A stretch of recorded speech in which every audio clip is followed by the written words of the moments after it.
Recognize you looking at me for the pay cut. Bahamas, I be looking at you from the face down. One Mac 11, even boom with the bass down. Skimming, and let me tell you about my life. Painkillers only put me in the twilight. With pretty pussy and Benjamin is the highlight. I tell my mama I love her, but this what I like. Lord knows, 20 of them in my Chevy. Tell them all to come and get me, reaping everything I stole. So my karma come in heaven, no preliminary hearings on my record. I'm a motherfucking gangster, silence for the record.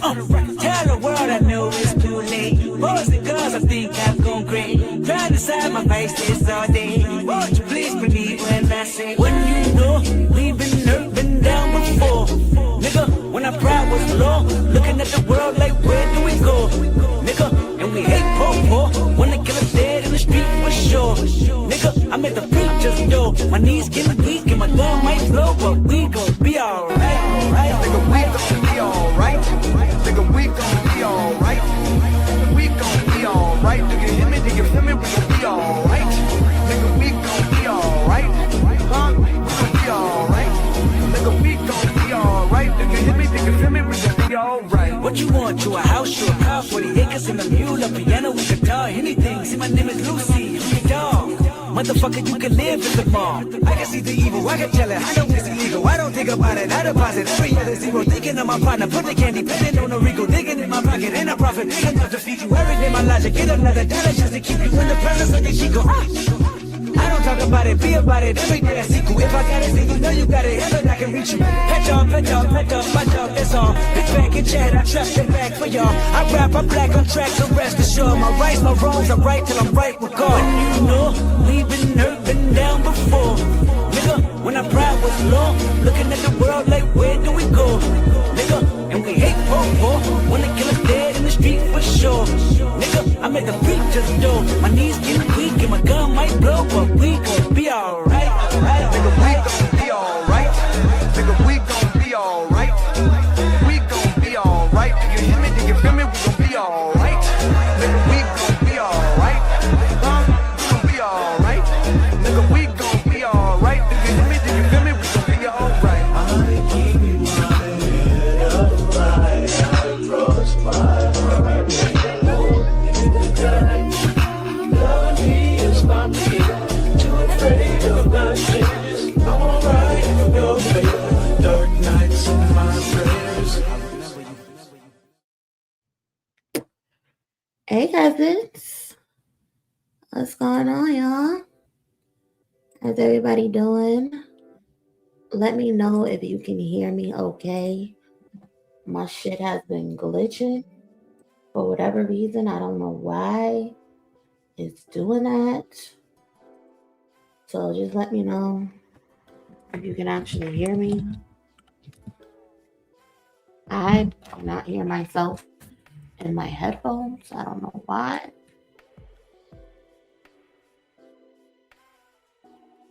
I don't know what the fuck is going on, but let's get that together for sure. But what's up, cousin? What's going on? Hold on. Let me get myself right real quick. If you're just coming in, please do me a favor and smash the like button. It really helps the channel. It helps get us in the algorithm and all that jazz. So smash that like button. Hype this video up as well if that's an option. I would appreciate that. Okay, thank you. You can hear me. Okay, thank you, Q. I appreciate that. Thank you, Nikki, as well. Who else?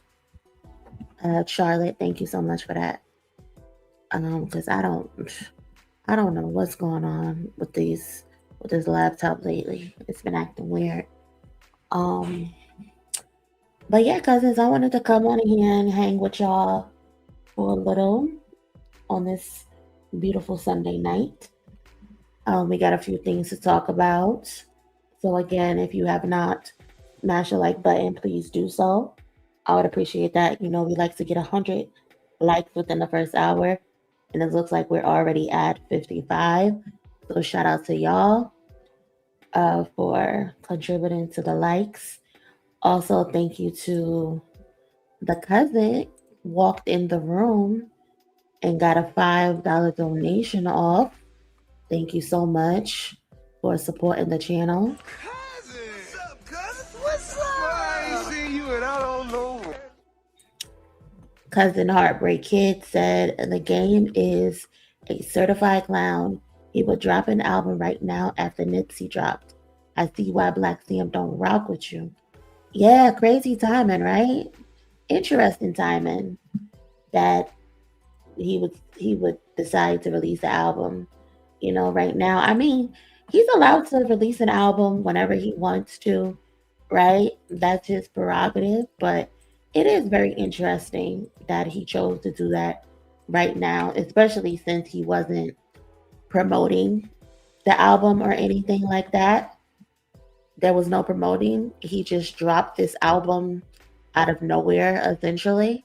So it is an interesting little nugget to think of, especially with him, calling out Black Sam and Kendrick Lamar at his recent event. So listen, I don't fault anybody for keeping their distance from anybody at the end of the day. You feel me? Like, if you got to keep your peace, distance yourself from every fucking body. Everybody, bro. But again, shout out to the Heartbreak Kid for the 5 on the walk-in. Thank you so much. We do got a goal for the night, so if you can contribute, I would appreciate that in advance. Thank you so much. Shout out to my cousin Queen B with the floating heart. Thank you so much, girlie. I appreciate that. Also, shout out to Simply J with the 10 great lives and videos. Thank you so much, Jay. Cousin! What's up, cousin? What's up? I ain't seen you and I don't know. Thank you so much for that. I appreciate y'all, popping up, chilling with me in the lives and watching my content. It means the world to me. So thank you so much. Shout out to the cousin. Always showing love with the thin jewels and the floating heart. Thank you so much for that, girl. I appreciate it.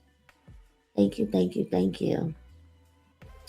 But yeah, man, again, we got some stuff to talk about. I got a list of things, to be honest.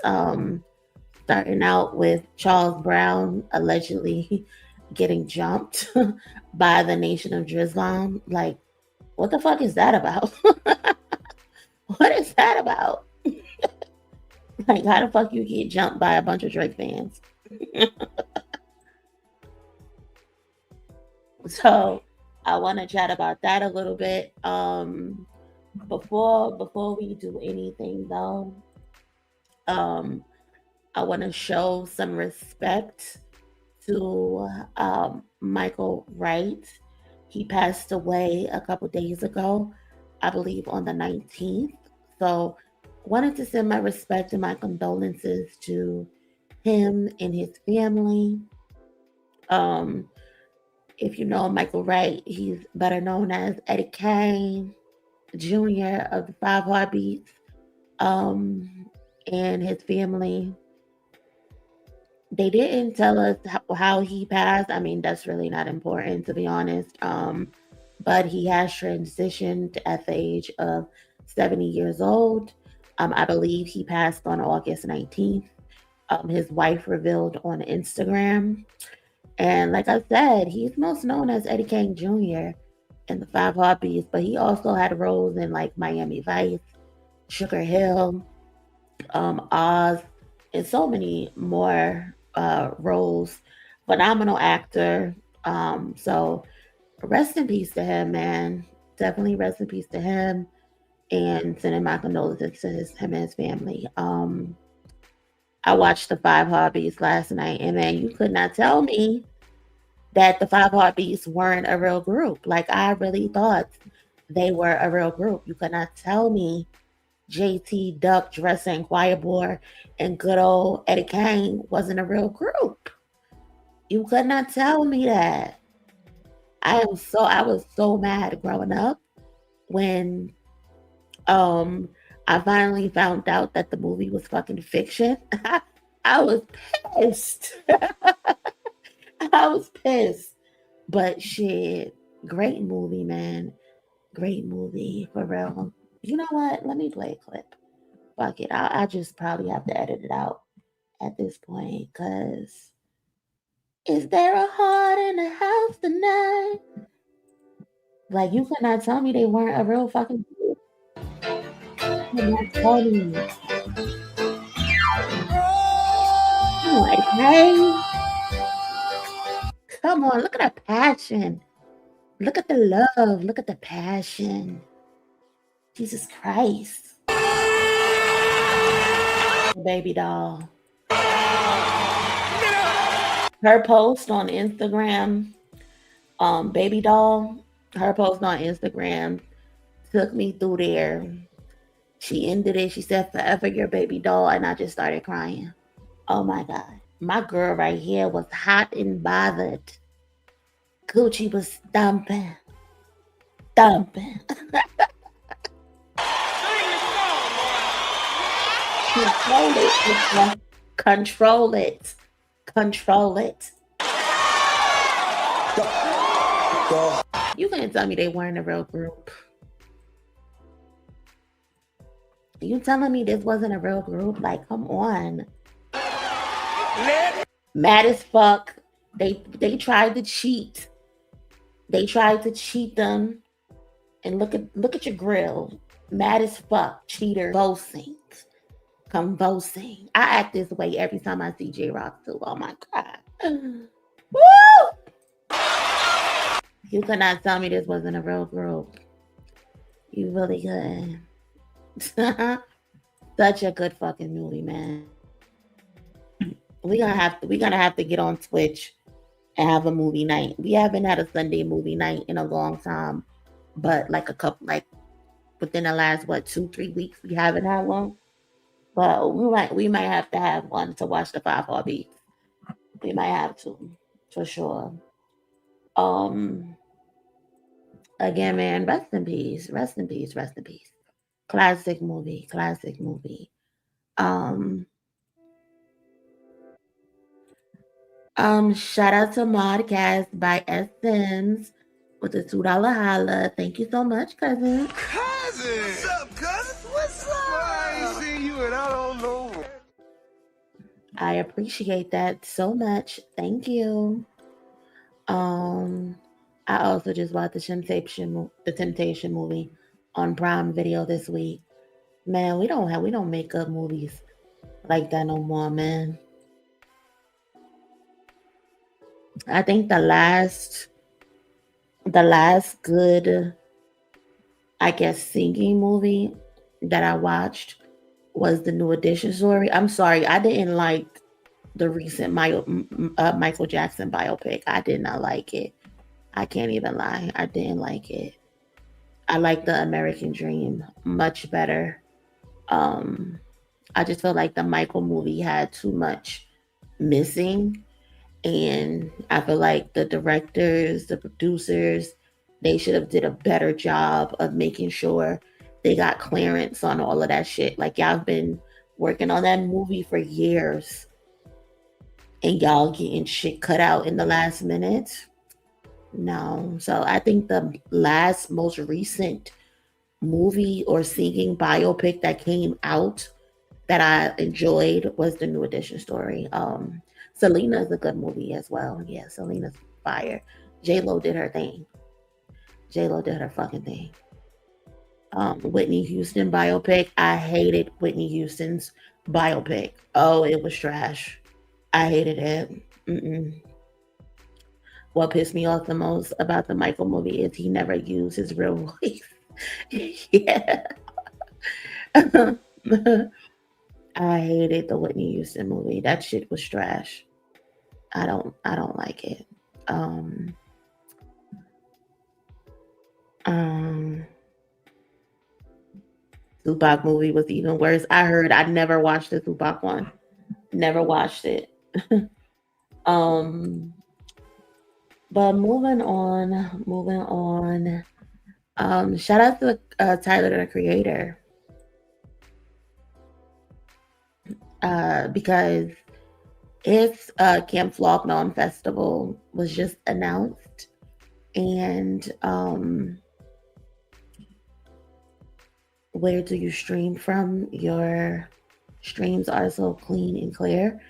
I streamed from StreamYard. StreamYard, yeah. StreamYard is cool, but I've heard there's like way better options. But yeah, shout out to Tyler the Creator. They announced their Camp Flog Gnaw Carnival lineup for November 14th through 15th. It's going to be at Dodger Stadium, of course. And I think some of the names featured are Steve Lacy, Future, Don Tolliver, Tyler the Creator, of course. Jid is on the lineup as well. The Alchemist, Earl Sweatshirt, Sid, Lupe Fiasco. Y'all, Lupe Fiasco got a job, y'all. Lupe Fiasco got a job, y'all. He booked the stage. Shout out to Lupe. Hopefully he doesn't curse the audience out for illegally downloading his music on LimeWire because they were teenagers. But shout out to Lupe. Shout out to Lupe. Who else? Isaiah Rashad is also in the lineup. Leon Thomas is in the lineup, and Vince Staples. This is a good lineup. Oh no, where is Drake's name now? You know damn well that nigga ain't coming back to Camp Flog Gnaw. I think the last time he was there, they booed his ass off the stage.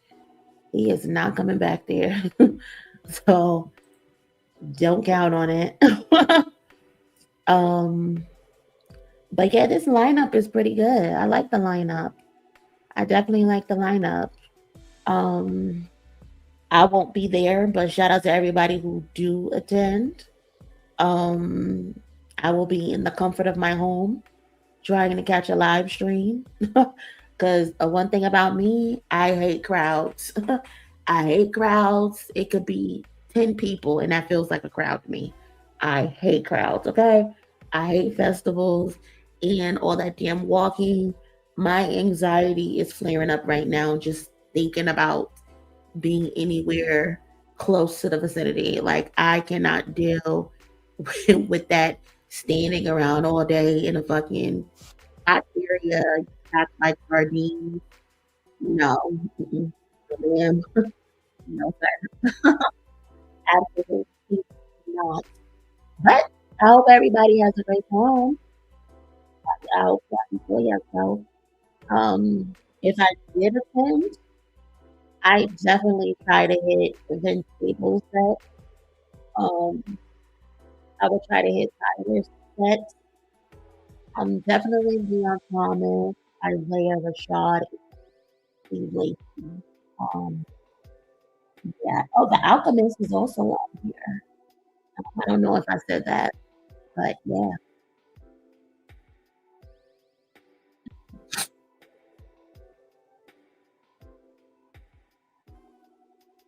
Like Ilani said, I do theaters, every movie stadium. Child. I like going to concerts, but I need to be up, like away from the crowd. Personally, I just can't do crowds, man. My anxiety is bad for real. I do not like large crowds. Shout out to the cousin graduated thought with the 10 jewels and the gold coin. Thank you, girly. Appreciate that. I'm about to go to Vegas next month for a girls trip. Any suggestions on where to go? stay away from wherever they shot Tupac. Just stay away from there. And stay away from the courthouse because Keefy D is down there, okay? But I'm not sure where to go in Vegas. Do y'all have any suggestions for our good old cousin Olika? If you've ever been to Vegas, where should she pop out to? Shout out to Jazz with the 5. Thank you, cousin. Cousin! What's up, cousin? What's up? I ain't seen you and I don't know. I just said, hey, Monie, happy Sunday, cousin. Yeah, man. I hope you're having a great day, a great evening. Jess, appreciate you for being contributing to today's poll. Thank you so much. EMS, we're in Arlington. I got the front row. I got Kyle. Oh, that's me. Everybody in front of me. Yeah. I got TV was going on at Fremont Avenue.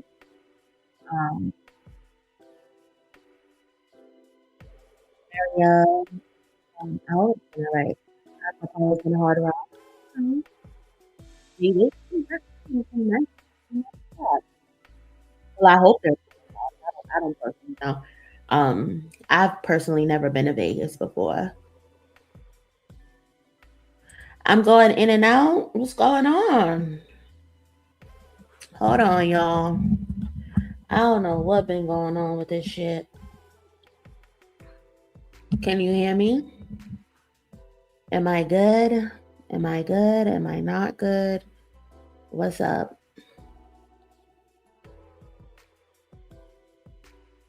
What's up? What's up? What's up? Testing, testing. 1, 2, 3. My entire setup is apparently janky as fuck. Maybe I need to upgrade my shit. I don't know what's going on. But this is ridiculous. This is ridiculous. My monitor went out the other day, and now my mic is acting like it's on life support.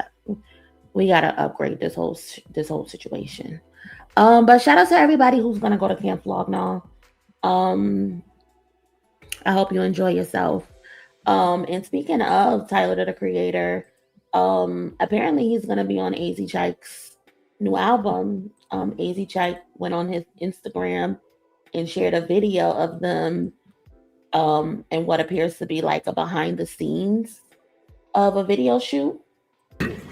Yeah, bro, you already know what it is. I'm with my bro, man. We just went stupid. Just went dumb, just shitting on niggas, bro. Dude, what's the shit called, bro? Dead on. All Look that, like my nigga, mama. all that. Look like my mama. That shit a fucking rap, nigga. All that, nigga. Tap in, nigga. Log in. Nigga, log in, nigga. All that, nigga. Big feet, bitch. Nigga, get a phone, make some happen. Like, nigga, Hawthorne stand up. Yeah, me. Englewood stand up. You understand, nigga? Big El Chagano. Exactly. No, it's been a pleasure. Really great, nigga. Hey, shit, bro. Love you, bro. Nigga, tap in. Tyler is crazy.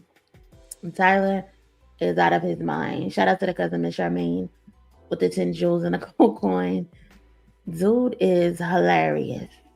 Her fucking hilarious. I can't. But I'm looking forward to the single because AZChike been teasing his album for a little minute now, right, cousins? If I'm not tripping, he's been teasing and shit for a little minute. So I'm looking forward to hear what he's gonna present, and I'm looking forward to hearing the record from him and Tyler on Friday. So Friday we're gonna get an AZChike and Tyler the Creator record. We're also gonna get Dahi's project, which is gonna have Kendrick on it on Friday. So we getting fed. We getting fed some good music. I think the single is called "Look Like My Mama." It looked like some highway robbery Jabberwockies shit that they got going on. I don't know what this video gonna look like, but I'm pretty sure it's gonna be interesting. And yeah, shout out to Tyler for actually, giving AZChike the feature. I remember the first time Chike pulled up on him, and Chike was like, "You either gonna take this fade, or you gonna executive produce or feature on my album." So apparently he didn't take the fade. He took the feature. So it worked. I love bullying works, even if it's playful. So shout out to AZChike and Tyler the Creator. I'm looking forward to what it is they present to us. I was AZ taking his verse from Game Song in the album for me. Yeah, that's what I heard. That's what I heard. That's what the narrative that was being pushed. I think Whack 100 tried to come on the internet and say AZChike think he getting cool points, brownie points with Kendrick for pulling his verse or whatever the fuck he was saying. But from what I'm told, the verse is still up there. So I don't even know if the song was pulled or not. Like, he's talking about, oh, AZChike is corny. I told Game to go with Mark Lux and all of this shit. Like, get the fuck out of here. Niggas love calling you corny. They love having jokes for you. They calling him ass cheeks. All types of lame shit when you don't get your way. Like, get the fuck out of here, bro. If you really wanted Mark Lux on your album, which he's very talented, he definitely should be on an album, because I feel like he's a fresh talent coming out of LA. Again, if you didn't watch my interview with him, you definitely should check that out. But why are you bringing him up, adding him to the mix of some unnecessary shit? Like, that's corny. That's corny. I'm pretty sure you wasn't popping it like this in the studio. So why you popping it now? So yeah, I don't know if the song is up there, if the song was taken off. I don't fucking know, because personally, I'm just not listening to the album. But whatever. Dude, stand on business, AZChike. Stand on business. Fuck what niggas talking about. Fuck what niggas talking about. Can someone tell me how late I am? Just got here. We are only 30 minutes in, cousin. 30 minutes in. Shout out to the cousin. Bootleg Earth 9. Appreciate the 5. Cousin! What's up, cousin? What's up? I ain't seen you and I don't know. The ghost caught the live today and wanted to admit he's lurking. Shout out to the ghost. Shout out to the lurkers. Appreciate you pulling up, cousin. Thank you so much. I need to get some tea. My voice is like so raspy for some reason. I don't know. Or it feels raspy. I don't know why. But yeah, shout out to AZChike and Tyler and what they got going on. And also, speaking of new music, Pharrell and Pusha T apparently are putting out some new music. So shout out to Pharrell. Pharrell been going crazy lately. Pharrell definitely been going crazy lately. He been in the studio with Future, with Lil Baby, Quavo. I guess we can say he ran to Atlanta. But now Pusha T the other day was saying how he's back in the studio. And he posted a picture of Pharrell in the studio. So I'm excited for this, They're coming off of Let God Sort Them Out. And so I'm trying to see the direction that they're going to go. Is this going to be another Clips project, or is this going to be just a Pusha T project? So I'm really curious. I'm not sure if Malice wants to really keep going. I feel like I heard him say that he just came out of retirement to do this one last album with his brother. I could be hallucinating and making that up in my head. But yeah, I'm curious to see what's gonna happen next. You know, Malice was just on Rhapsody's project, um, on the song Black Love, and he killed it. He killed it. I actually have my most important song episode for Rhapsody's album coming out tomorrow. I think I'm gonna release it at 1 or 2 o'clock, towards the end, kind of the workday for some people, on the East Coast, so everybody can, can kind of be settled and get a chance to watch it. But I really enjoy that album. I really enjoy that verse. It was really fire, really fire. So again, I'm ready to see what motherfuckers do next after Let God Sort Them Out, after, you know, Grammy nominated single under their belt, Grammy or a Grammy winning single under their belt, and a Grammy nominated album. So yeah, I know me personally, I would love another Clips album. I mean, not right now, like not right away, but eventually. I would definitely love another Clips album for sure. Shout out to my girl Jess again. Appreciate the 5. What's up, cousin? What's up? I ain't seen you and I don't know. Cousin said, how come people never talk about Game living with Diddy for 2 years? Oh, to make an album that never came out, asking for a friend. He a fan.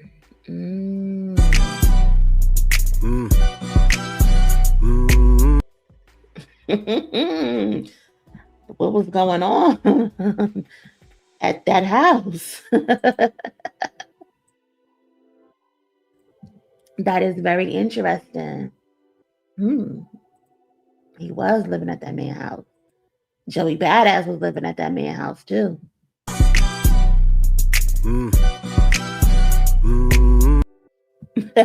What they had going on. I don't want to assume nothing, but niggas be freaky frogs, you know what I'm saying? Niggas be freaky frogs. Shit crazy. You know, I personally would not want to be caught having a sleepover at Diddy house. Because it's one thing to go to a Diddy party, right? It's one thing to go to a Diddy party. But to go to a Diddy sleepover? That's questionable. That's questionable. Questionable. Shout out to the cousin graduated thought with the $2 dollar. She said, for keeping me company while I ice my ribs. You was at Diddy party?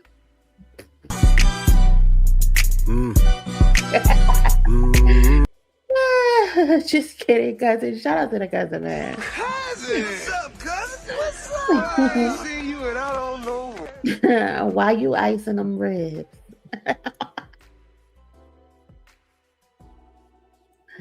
What you had going on?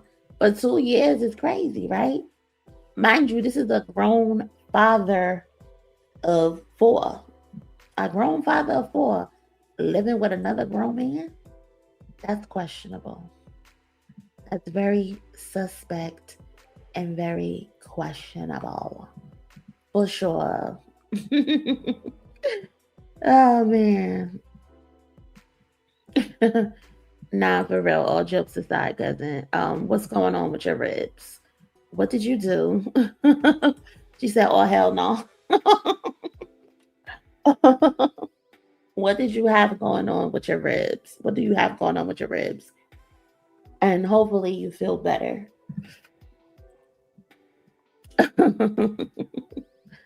2 years living with Freak Off Diddy in 2002. Crazy.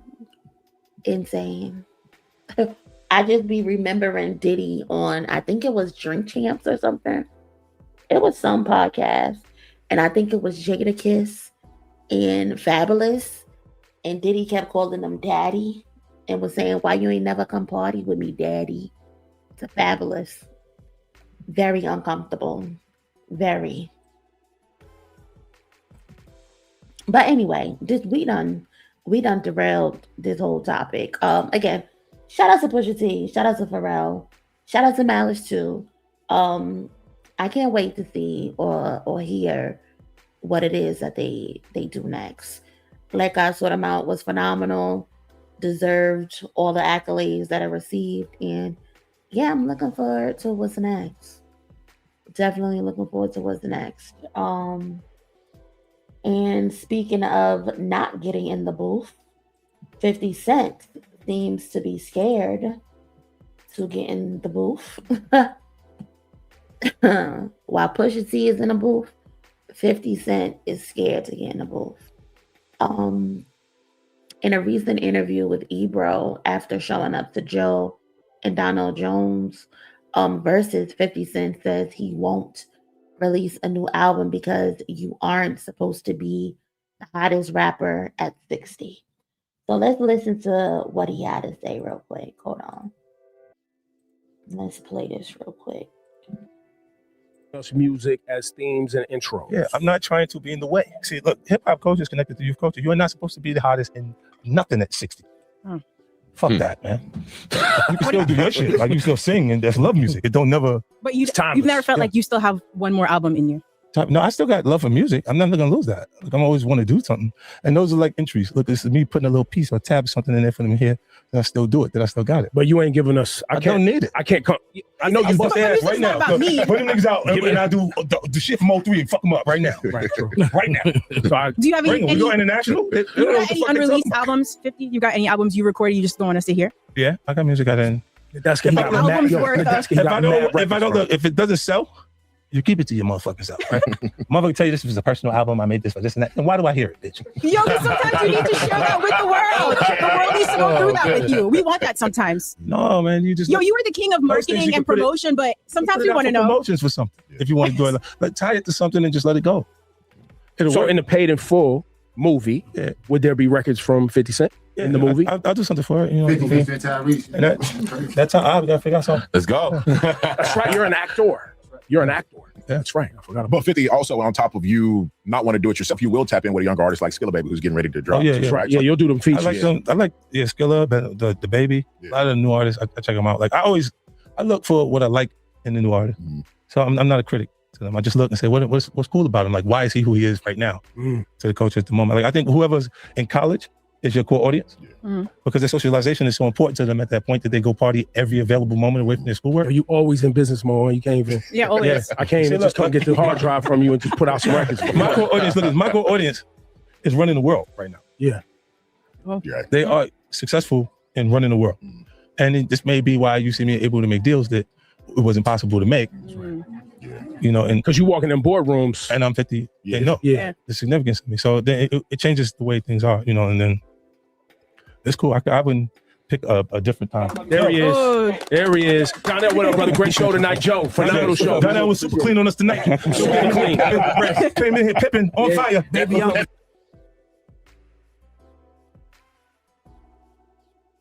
Shut up.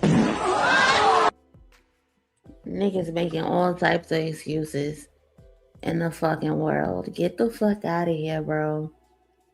Get out of here. I'm so tired of ageism in hip hop. I'm so tired of it. You know a nigga love to sneak this. He love to sneak this. Love to. Get this corny shit out of here, bro.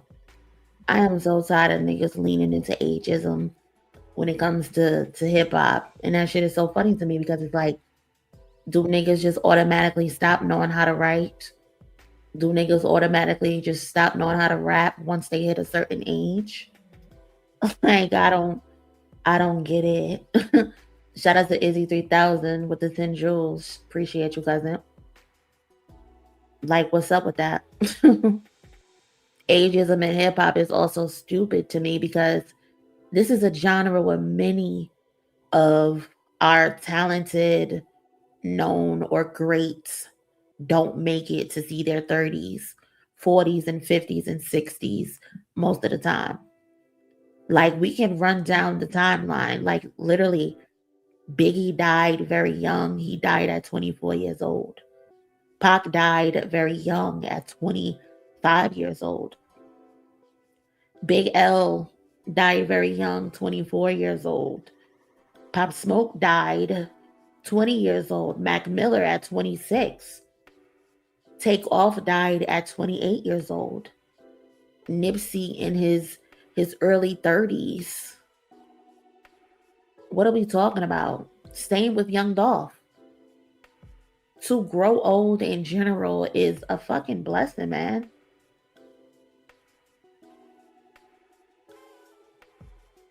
It's a blessing. So I don't get it. I don't get it. Not many people see old age. So again, I'll never respect or get the old people jokes or the you too old to be rapping jokes in hip hop. Especially when our best rappers right now are 35 years old and up. T.I. is 45 years old. And he just had one of his best years in a very long time after taking a hiatus. Let Him Know was released top of the year and it's already platinum. These old heads are finding success. What are we talking about? What are we talking about? Nas is 52 years old and rapping his ass off consistently. Jay-Z is still Jay-Z at 56 years old and just sold out three stadium nights at Yankee Stadium. He about to sell out in fucking Los Angeles as well. And then he gonna go overseas and do it in stadiums. Kendrick Lamar is 39 years old. He had his second peak at 38 years old. He did it in 2017 and then got better in 2024 at 38 years old. What are we talking about? He's 39 now. And coming off of winning 10 Grammys in 2 years. Tyler, the Creator, is 35 years old. A lot of people don't know how old Tyler is, but Tyler is 35 years old. Pusha T is 49 years old. Malice is 54 years old. And nobody rapped better than Malice last year. Nobody. So what are we saying? Tyler, Kendrick, Pusha T, and Malice, all four of them were just nominated at the top of the year in the Best Album of the Year category. Reminder, there's a difference. Best Rap Album, they were nominated in, and they were nominated in the All Genres category for Album of the Year. So we gotta stop this hip hop is a young guy's sport. No, the fuck it's not. It's a who can rap sport. That's what hip hop is for men and women. It is the old heads making the best music right now. The old heads are able to actually sell out on the road. These men are rapping about their life. Because I be seeing people like, oh, what am I supposed to rap about? Come up with something. Come up with something. Exactly. Rhapsody just released an Album of the Year contender. She ain't no spring chicken. What are you talking about? Rhapsody is literally rapping about embracing her 40s on her new project. There's always something to rap about. Always. And again, if you feel like you don't have anything to rap about, then cool, then don't rap. I'm not saying you have to rap, but I'm saying like don't shame people who want to get out there and still do it. You know what I'm saying? Jid on the come up. I'm not going there with you tonight, Kayla.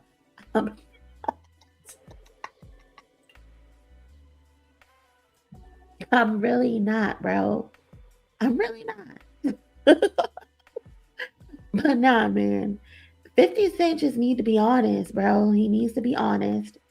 You don't want to put out an album because you know you can't. You washed up. Like, let's call a spade a spade. His last album in 2014 only sold 47K first week. again, we're not hanging our hats on album sales being the end all be all, because there's some phenomenal albums that ain't sold shit. But 50 Cent is a numbers artist. He plays that numbers game. We remember the face-off between you and Kanye West. But that's the truth. That's why 50 Cent don't want to drop. That album still hasn't hit gold. That was 12 years ago, and your album still ain't gold.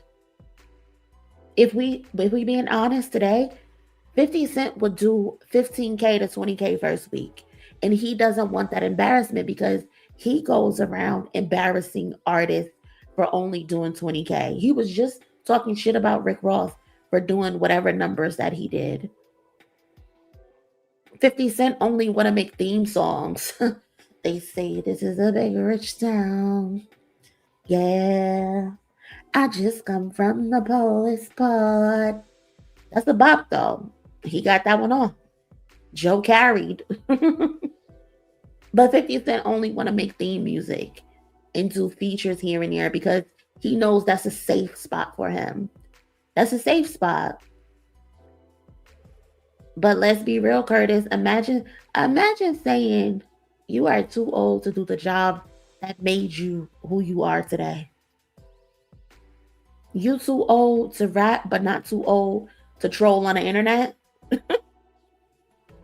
You're not too old to troll on the internet, because you do that all the time. You run around here like a big fucking kid all the fucking time. Cut the bullshit, Curtis. Tell me anything. Plus chat. Any of y'all anticipating a 50 Cent album? I mean, outside of the G-Unit Soldiers stuck in 2003, which one of y'all waiting for a 50 Cent album? Put a 1 in the chat if you're waiting for a 50 Cent album. Put a 2 in the chat if you're not waiting for a 50 Cent album. Let's just see. Let's just see. 1 in the chat. Not Dave, put a -1. I can't. Why are y'all like this? Why are y'all like this? I can't deal.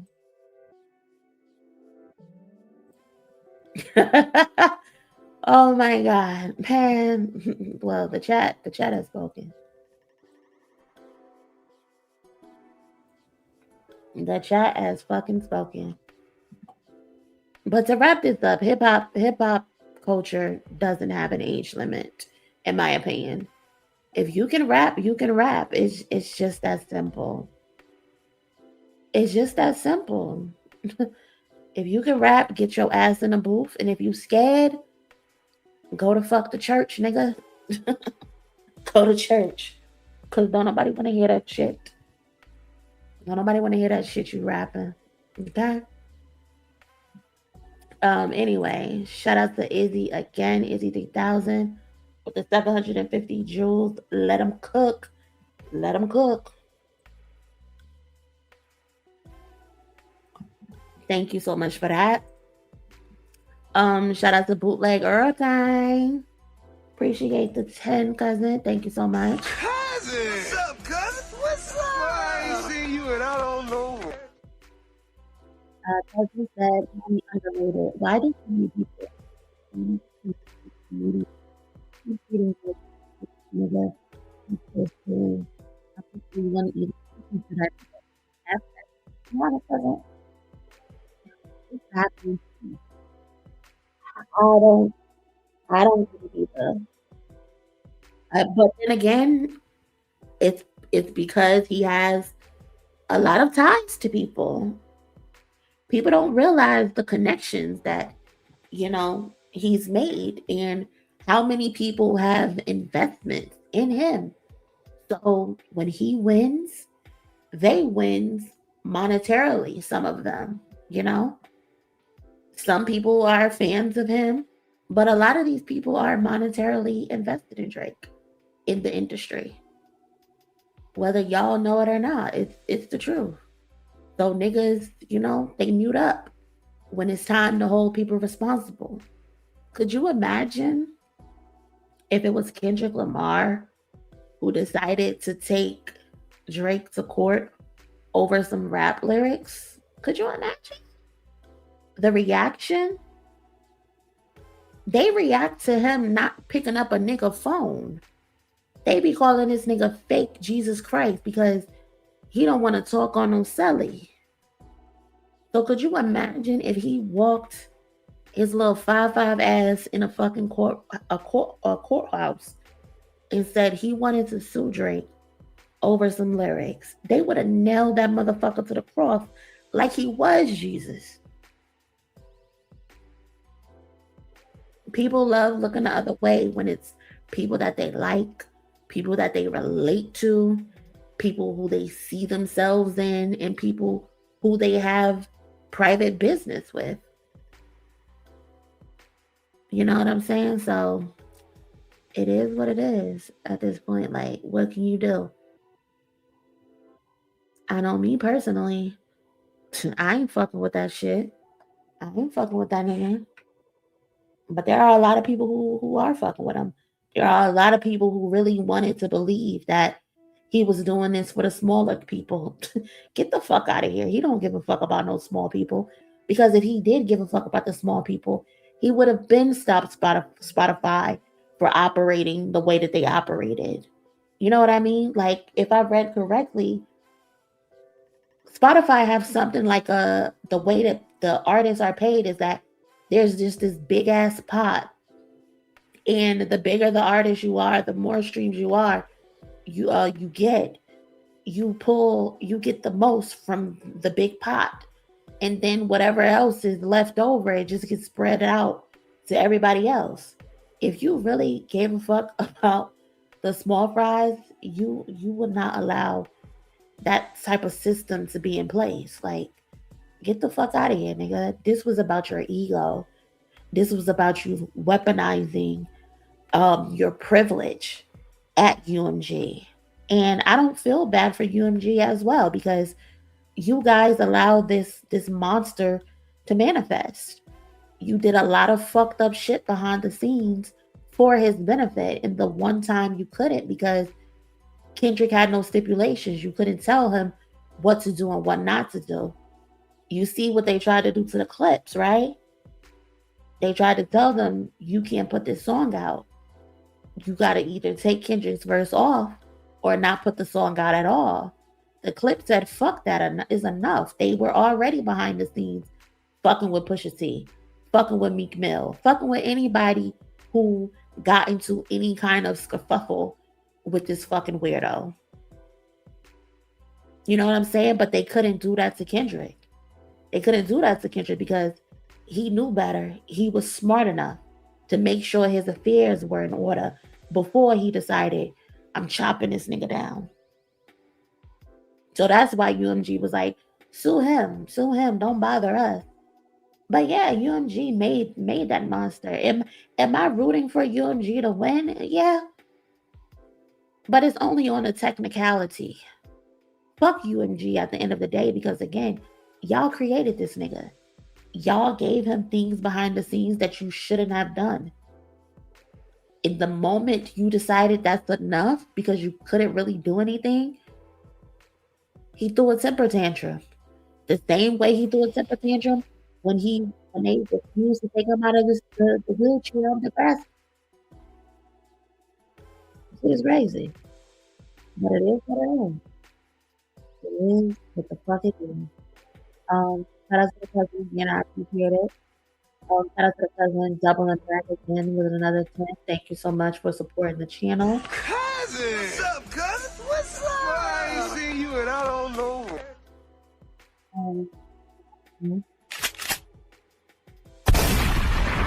Gotta give you a gunshot for the double back.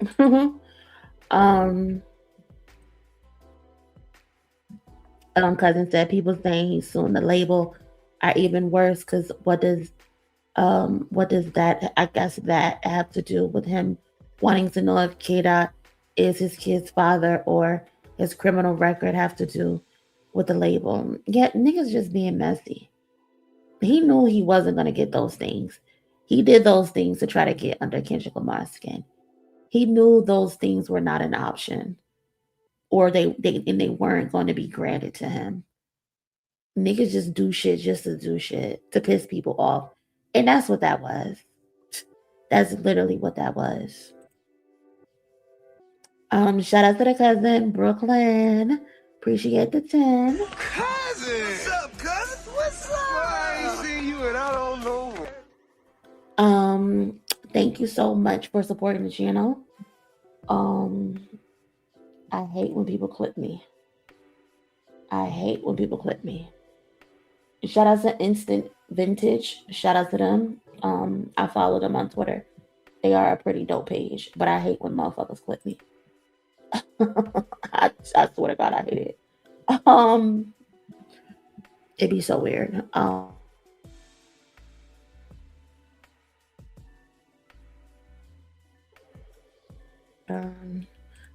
If you have not already, please do me a favor and smash the like button. Let's get this to, I was gonna say let's get it to 200 likes, but we already got it to 200 likes. We got 300 some people in here, 200 on YouTube, 175 on Twitter, and 4 on Twitch.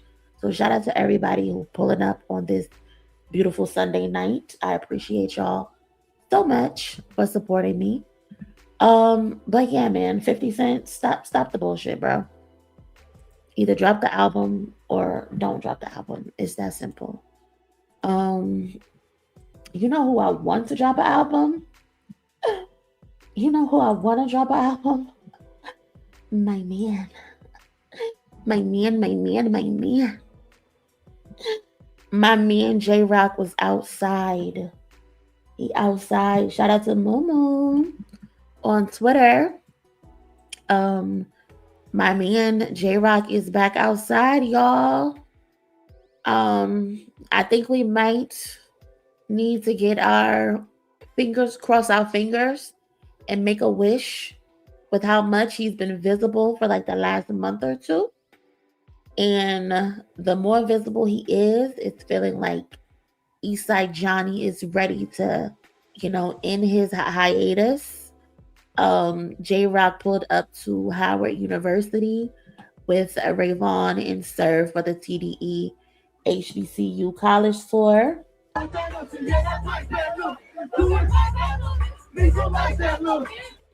Now, why you got those sweatpants on? Let me mute this up because I ain't trying to get copyrighted. But yeah, for those who aren't aware, the TDE HBCU college tour was put together by Top Dog Entertainment, Toyota, and BET to give back to the culture. They are mentoring rising student talents, and they're connecting through music, career development, and civic engagement directly with historically Black colleges and universities. Put those eyes back in your head, period. Put those eyes back in your head. Okay? And on this tour, TDE is bringing, the studio to the yard, where they are giving students the opportunity to show their skills and compete, for a spot to perform at the 2027 BET Awards and much more. So that's pretty dope. They're going to allow students to compete to be able to perform at the 2027 BET Awards. So that's pretty dope exposure. Yo, it's Rayvon with TDE. We are at Howard University, and we are doing cash giveaways. We are doing live performances from TDE artists. I'm Rayvon, the biggest, the baddest, the strongest, the meanest, the cleanest, and I do this. I brought LA to y'all. Let's do it. Wait till I get a little taller.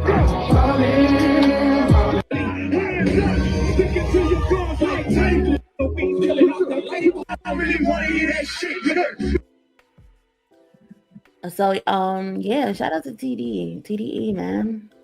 This is pretty cool. It looks like Sir hit the stage. Thought she had me, baby, really thought she had me. Now she feeding for the rest of me. That's pretty cool. Who else? Okay. A little recap of the tour. 21. City, hold on, let me get it. One thing about it, them boys gonna get out there and stroll. Get the fuck out the way. But yeah, so Sir performed, J Rock performed, Rayvon performed. I think Trap Dicky was there as well. So shout out to Trap Dicky.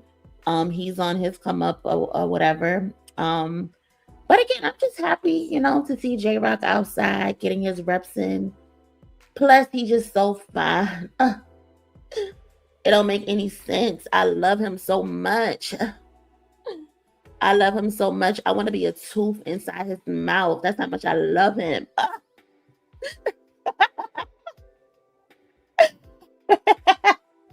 But all jokes aside, we're ready for a new J Rock album. So if you are listening, drop that. Drop it today. Drop it tomorrow. Drop it this week. We are ready for it, okay? We are ready for it. Hey, shout out to my man. Shout out to my man. Shout out to my man. Shout out to the cousin graduated thoughts again for the 2 jewels. I appreciate that. Shout out to Bootleg Earthbang with the 1-month membership. Shout out to the cousin. I appreciate that. Shout out to Camp. Hey, Cam, where the hell you been, Cam? If you received the membership from Cam, say thank you. I'm pretty sure y'all have already said thank you. I'm a little late. So shout out to Cam with the 5 gifted memberships. Thank you so much, Cam. Appreciate that. What we got for Cam? Let me see. Hold on. That's what we got for Cam. I swear I need to get better sounds. I swear to God, I need to get better sounds because it's so ghetto over here. We cannot just be shooting for everything. Okay? We gotta have a little some better decorum around here. Everything is just a gunshot. Very ghetto of us. He really is. He always comes through blessing niggas with membership. So, and we got some good membership videos. So go check them out in your spare time. I think I'm gonna, start doing a little bit more for the memberships. Video reactions and stuff like that. So I think that'll be pretty cool. So yeah.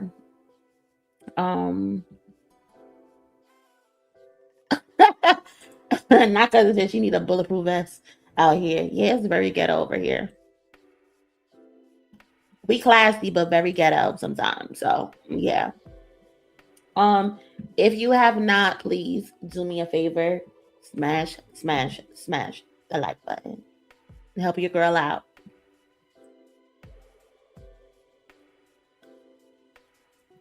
So what we got next?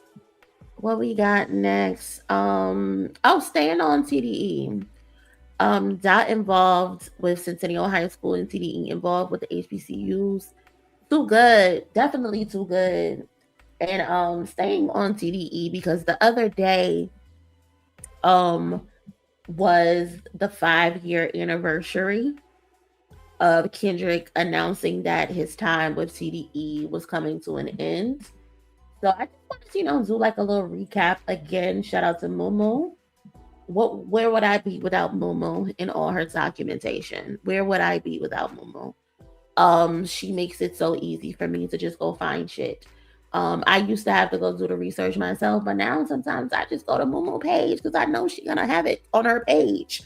So shout out to Mumu. If you are on Twitter, go fuck with Mumu because she got the best archive when it comes to Kendrick Lamar. Okay. So yeah, it's been 5 years, y'all. It's been 5 years already since Kendrick Lamar decided he was leaving. And looking back at it now, it's interesting because at the time everybody was waiting, for the mess. Motherfuckers love the mess. There's like people were asking like who fell out, who wasn't getting paid, who was mad, what happened between Kendrick Top, Punch, and TDE. You know, that was the conversation around that time because in hip hop, like, let's be real, when the biggest artist on a label decides they're leaving, we're almost conditioned to believe somebody did somebody wrong, right? It's an unfortunate truth. But on August 20th, right, August 20th, 2021, you can return with a link to the OKLama.com website and this little folder called New Thoughts. And instead of it saying NEW, it just said NEU, New Thoughts. And inside, he had announced that the album he was working on, which would eventually become Mr. Morale and the Big Steppers, would be his final album with TDE. And when Kendrick talked about TDE, there wasn't any disrespect.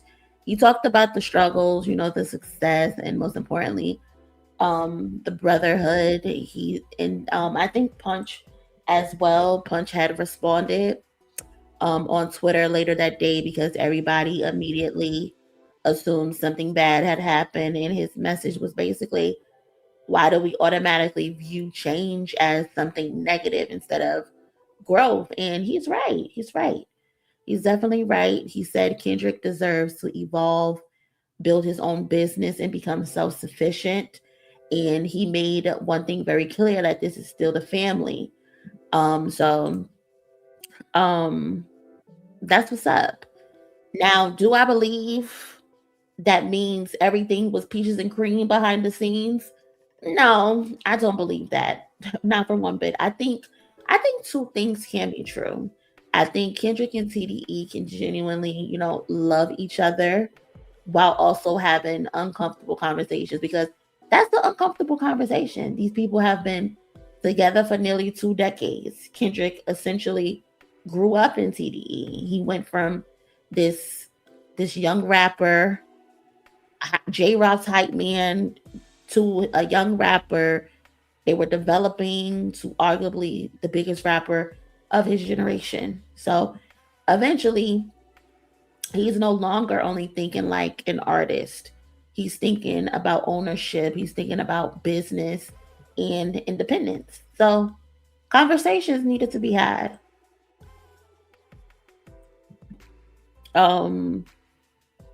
Dave Free also left TDE as well. So they decided to grow alongside each other and eventually get PG Lane. So maybe communication wasn't always perfect. Maybe there was disagreements about direction. Maybe feelings were hurt, and that's family in general. And I actually think Kendrick hints at some of that on the Hard Part 6. Like, he looks back at Top, Punch, Q Soul, Dave Free, Soundwave in those early years with love, but also talks about reaching a point where his mind shifted towards independence and becoming an executive himself. So I think in the end, it definitely worked out for everybody.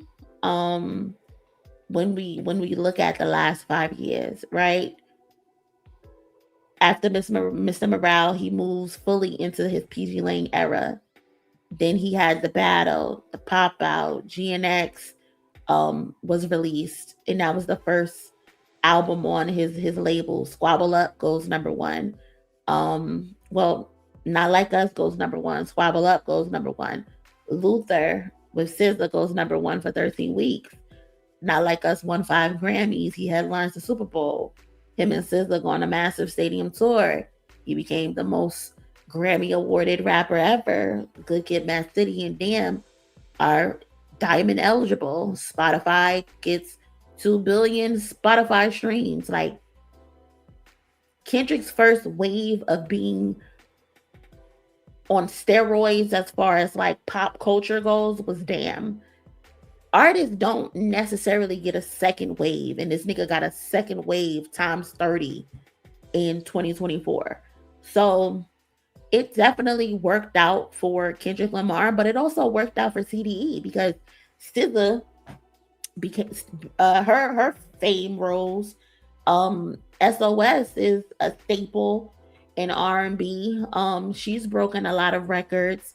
They introduced us to Doechii. She's a fucking star in her own right. She's won Grammys. She's put on phenomenal performances. The Veterans, Q put out a great album in Blue Lips. They introduced us to Rayvon. They introduced us to Alameda. Trap Dicky, Sir is still doing his thing. Zachariah is still doing his thing. So TDE is still a well-oiled machine, because a lot of people were wondering, like, well, what the fuck are they going to do with Kendrick leaving?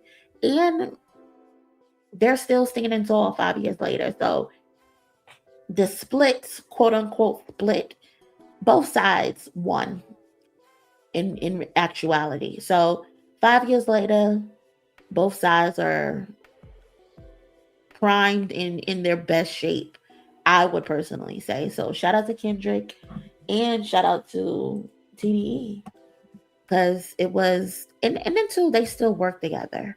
They still work together and they're still family. So I think that's pretty dope. And I think that's pretty cool. So shout out to family, shout out to love, and shout out to support. For real. So yeah, I done kind of went on a damn rant, but you get the gist. Shout out to Cam again with another 5 gifted memberships. If you received one, say thank you. I'm pretty sure y'all have already, because we have good manners over here. So shout out to Cam. Shout out to Raphael for helping us get towards our goal. I think we're like halfway there. So shout out to Raphael. Cousin! What's up, cousin? What's up? I ain't seen you and I don't know. Raphael, hope y'all ready as well. Shout out to Cash Photo. I appreciate that. Yeah.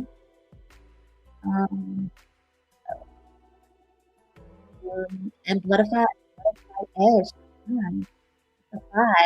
They content. I appreciate that. Cousin! What's up, cousin? What's up? I ain't seen you and I don't know. Thank you for all your support and tuning into my content. Thank you so much. What else we got going on? Am I going in and out again? Oh my God. Why?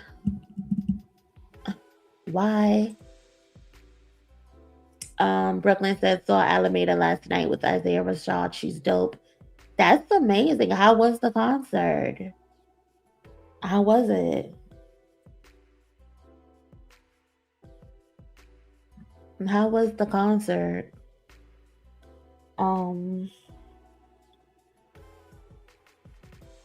Thank you. I don't know what that is. I'm gonna have to get a new mic or something. I don't know why. I don't even touch the mic. The mic is just off to the side. So I'm not even sure why it's doing that. She said it was fire. That's what's up. Because I'm glad you had a good time.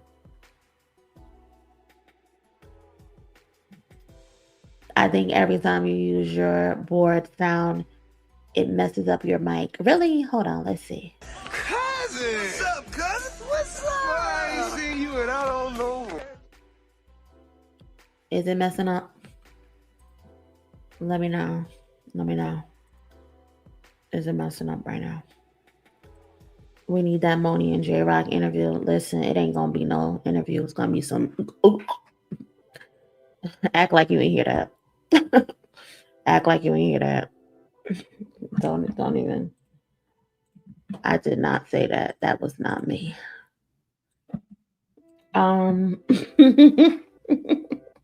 Anyway.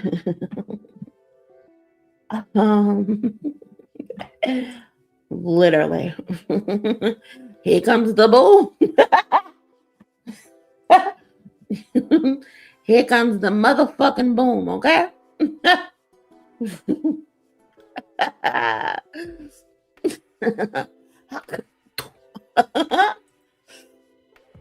Anyway, that was disgusting. I'm sorry I spit in y'all ear.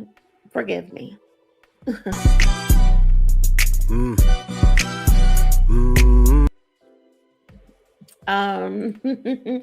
Let's talk about Maul.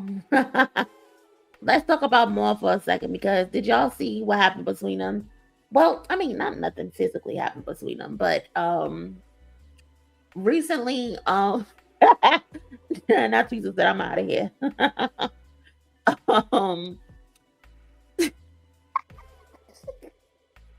Y'all stop, okay? Recently, J. Cole and his Fall Love tour have been going viral because Cole was filmed crying during a few shows. And this is funny because like a week ago, we had some girl crying about J. Cole not going viral just for a couple days later. Him to go viral, but he was crying. So, I don't know. But Cole has been going viral for like the last week or so because he's been crying on tour. And I'm not sure how many shows it's been, but I think I saw one additional show where he was getting emotional during a specific performance. And to be honest, I can't really get mad because I be crying when I go to concerts too, when I hear my favorite song. So I can't even say nothing. But recently he went viral again, and fans questioned if he was being performative. The narrative was the tour isn't getting much attention, so this was his way of getting back in the algorithm. And while I don't put shit past anybody, I did laugh at the suggestion because it's like, do we really think J. Cole care? I don't know. Do we really think J. Cole care? But Maul from the Rory and Maul podcast seemed to share that same sentiment, that J. Cole was being performative during Love Yours. So let's listen to a little bit of what he had to say. Hold on.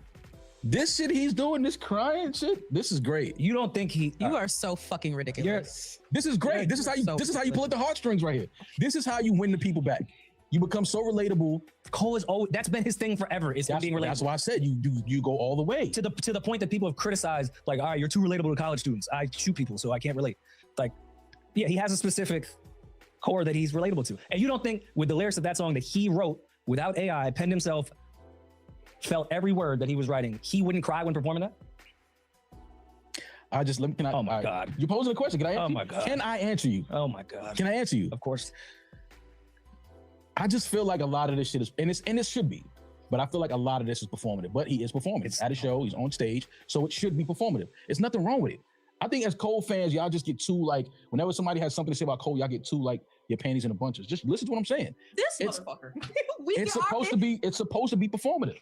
It's supposed to be performative. He's at a show. Now, if he was doing this shit on Bowery crying, just walking down the block while somebody's playing Love Yours, I'd be like, all right, we might need to check on Cole. He might be going through something. But on stage, doing the record crying, it's called performance. It's a performative thing. You're acting like he's one of those people that films themselves crying in their bathroom to get attention. That would be crazy. I'm just saying this. The lyrics to Love Yours are tear-jerking. He lived those. You don't know what is going on in his life at the time too. They could trigger that backstage with his kids, his wife. Yeah, you could get on stage, see that, and start crying when you perform those lyrics that you mean so much. He didn't cry. He didn't cry at Dreamfest. That's funny. You said that he looked like he was about to cry. I think we had that on camera. When he was apologizing. When he was apologizing. Yeah. Sincere apology. Not when he was doing Love Yours.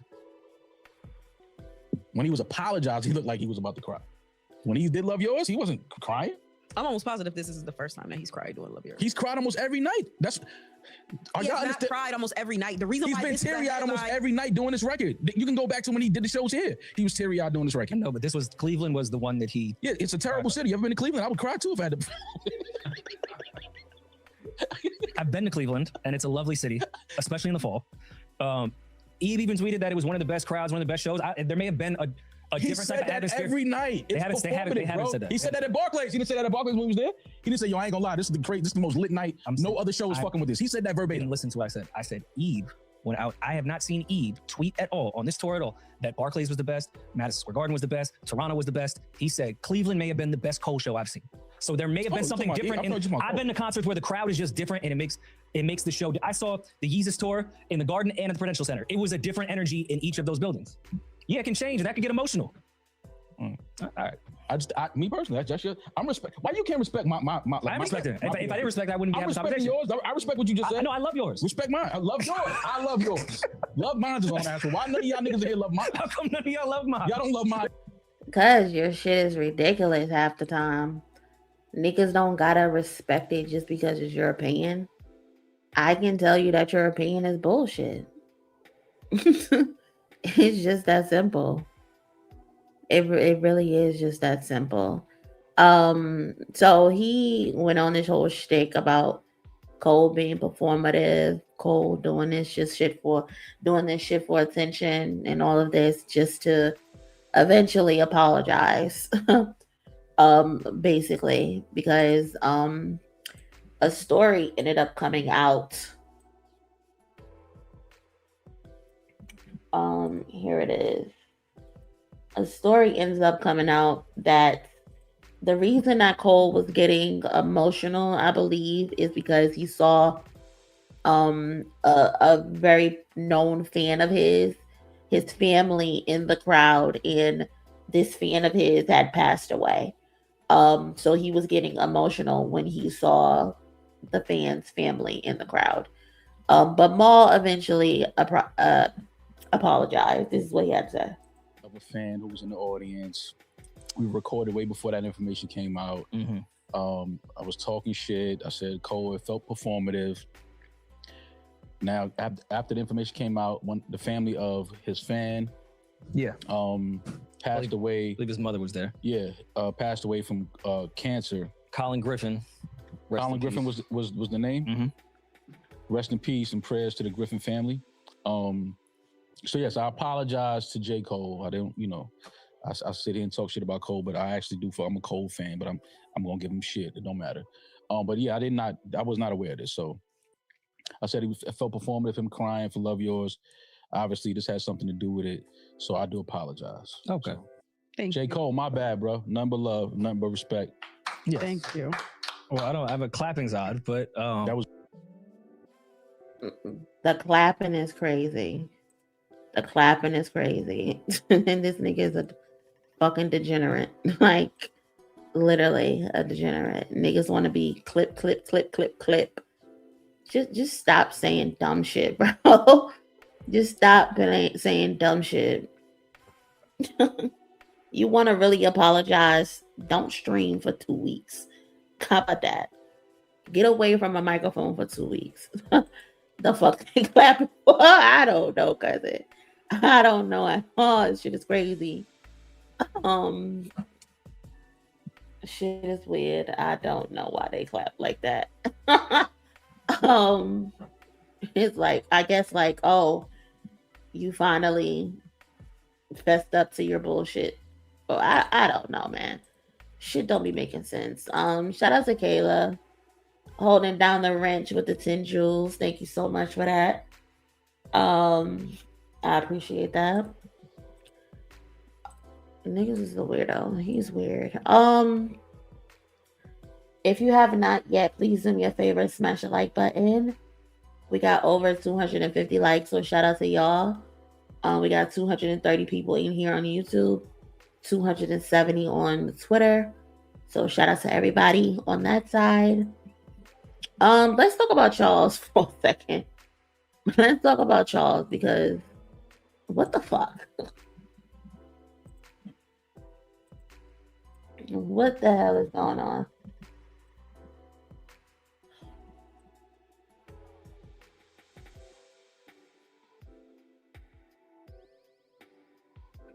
Hold on, y'all. I lost my connection for whatever reason. Poor Challz. Child. This is a hot fucking mess. But yeah, I heard about what happened in the Discord. We were talking about it a little bit. But so I just wanted to come see exactly what happened and how he got locked the fuck up. So I'm gonna speed this up a little bit and we're gonna watch it.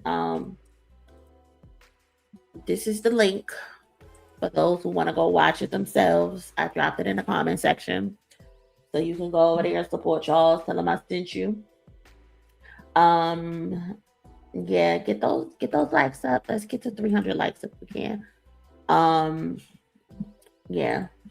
So let's see. So apparently I heard he got ambushed and jumped on a live stream recently by the Nation of Drizlam, and he had no idea what he was walking into. He had no idea what he was walking into. And apparently in this video, he is explaining his side of what went down. And I need to see this just for shits and giggles, to be honest, because how the hell did you let this happen, Challz? How the hell did you let them get one up on you, nigga? What is going on? So let's play this for a second. So I went live last night with Challz, and I'm going to say this over and over just so it's not misconstrued. I got mad love and respect for Challz. I want to be upfront with that. I am not in any way, shape, or form saying anything in the slightest negative about Challz, okay? I want that to be clear. Salute to Challz. Salute everybody on the panel. I want to have this conversation because I just want you guys to know I want to be upfront with what's going on. I'm trying to process it myself, and I think you guys can help me process what happened last night. But let me start the story off so you will know where I'm going with it. A very prominent YouTuber that I respect and you guys know very well hit me up about 10 o'clock last night in my Twitter DMs telling me to get out of that live. Don't let them line you up. All right. So that should let you know where this thing is going already. And I'm just going to try to be as upfront with you guys as I possibly can about what went down last night in the live with me, J Roebuck, Ray Spitter, salute to Doughboy, D Fran, War Dude's World, Philly Swain, I'm sorry, Legend, aka Authentic, I believe his name is, and myself. I went on because Challz is a major player in this game. He hit me up, asked me did I want to come on. I said, yeah. I did not ask who was going to be on the panel. I didn't ask any questions. I was like, sure, I'll come on. Now, what I did not know was going to be a panel of 9 people, which you may say, Challz, what's wrong with this panel of 9 people? Well, that's a lot of people. But I did not know that most of the panel was going to consist of people who are very pro-Drake. Let's say that. OVO Central people who are, their ideologies drastically differ from mine. Let's just put it like that. I didn't know who was going to be on the panel. I didn't know the topics. So when I get to the, when I actually. So first of all, you know better. You know better.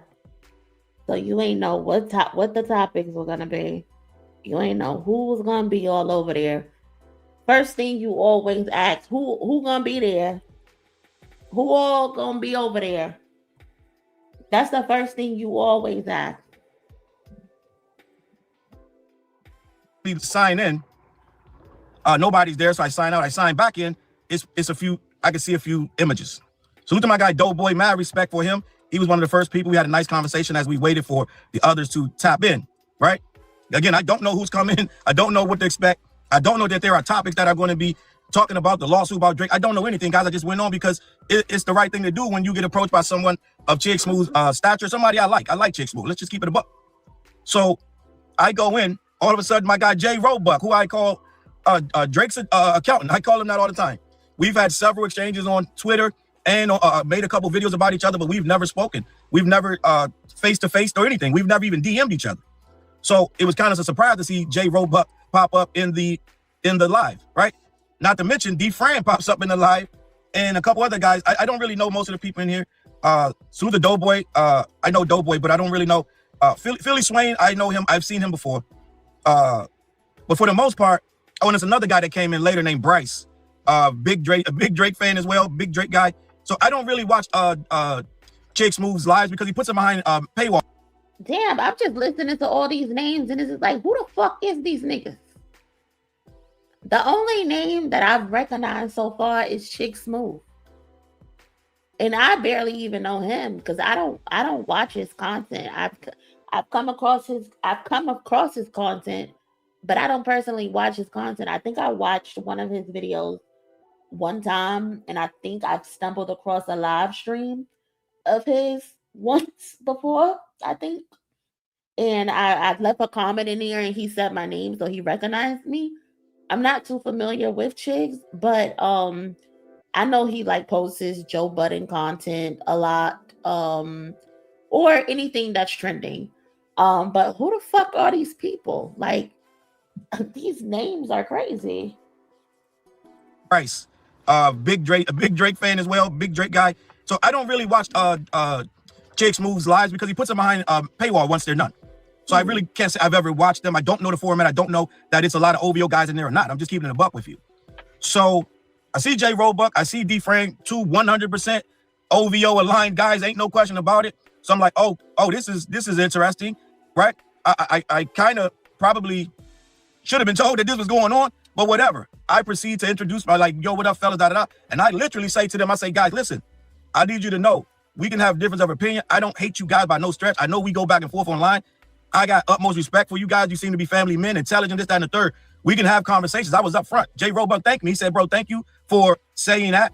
Because I said, I find you intelligent. I find you to be whatever. We just differ on this Drake stuff, right? Because I'm a real human being. I'm a real guy. I don't really, this shit is just banter, right? But I know people got lives, they got wives, this, that, and the third. So I kept it a buck. I said, before this get going, I don't want you guys thinking I got any hate at all for you. Okay, we just do this every day. This is our job. But I kept it a buck. They said what they said. Smooth. Everything was whatever. But it is kind of off-putting to see guys that you physically, mentally and psychologically, you differ in a lot of ways. Just everything that you stand for in this hip-hop business. So I'm like, okay, this is interesting. This, that, and the third, right? And again, I'm going to keep saying this. Salute to Chick Smooth. I'm not saying Chick Smooth did anything right, wrong, or indifferent. I'm just. So what I'm collecting is this is Chick Smooth platform. Chick Smooth, I'm assuming, invited Challz on this platform. And then he invited a bunch of the members of the Nation of Drizlam on this platform. Was there any other Kendrick, I guess, supporters on this platform? I don't think I've heard him say that yet. It seems like he was the only person there. So, he keeps saying shout out to Chicks, salute to Chicks. He don't think Chicks did anything wrong. But if it's Chicks' platform and he invited you on his platform with a bunch of OVO supporters, Chicks knew what the fuck he was doing.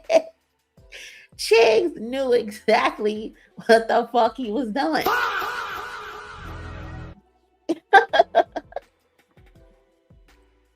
Just telling you the story, okay? So it's Chick Smooth tops in, da. We're ready to go. He says, Challz, are you streaming? I said, oh shit, I didn't know I could stream. Most of the time I go on these platforms, I don't stream. I just let them do their thing. And it is what it is. But I also never get surprise guests, right? And that's on me. I should ask who the people are. I should ask what's going on. Now, when you do these things, you play by their rules and you try to be respectful. You don't try to do too much cursing. You don't try to overstep and overcross people talking this, that, and the third, right? But what I didn't know is other people already knew the program. All right. Salute to J Roebuck. He came prepared. I noticed him reading a lot off of his prompter. Felt like he wrote a script. They already knew what they were going to talk about. So if niggas had scripts, they lined you up. They lined you up. That's exactly what they did if niggas had scripts and shit. Mind you, I didn't know these guys were going to be there. J Roebuck goes live with the show. He names, and I don't know if I'm going to be honest, I don't know. Joe Roebuck? Who the fuck is that? Who is that? Well, y'all going to have to point out who's who. I have another video that I want to look at least look at like the first 10 minutes. But who the fuck is Joe Roebuck? If he named it this before, this morning, or after. But he's promoting it this morning as Drake's biggest haters confronted. That's J Roebuck. That is textbook lined you up, bro. They lined you. If he has a video addressing Drake's biggest haters, bro, they put you in a blunt and they smoked you. They smoked you. They knew what the fuck they were doing. The fact that you walked into this motherfucker blind is beyond me. Buck's video. He's pushing that video out saying, yeah, I confronted Drake's hater. First of all, I didn't know we were being confronted. I didn't know that this was I think that's the video that I have saved that somebody sent to me. Adversarial thing. I didn't know that this was a hostile environment. Okay, so I'm just in there thinking we're just talking. J Roebuck apparently is there to confront, and D Fran is there to back him up. And homeboy Bryce even starts asking me questions like, so why do you hate Drake? I'm like, oh wait, what's going on? What? I don't know what's happening. The first question is, why do you hate Drake? Yes, they walked you down.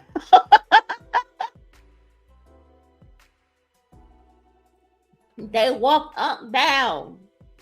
I'm gonna need you to start making better the fucking decisions. This is baffling.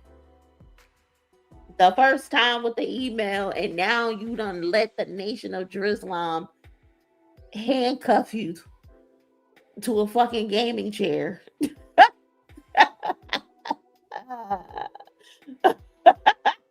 I can't. What?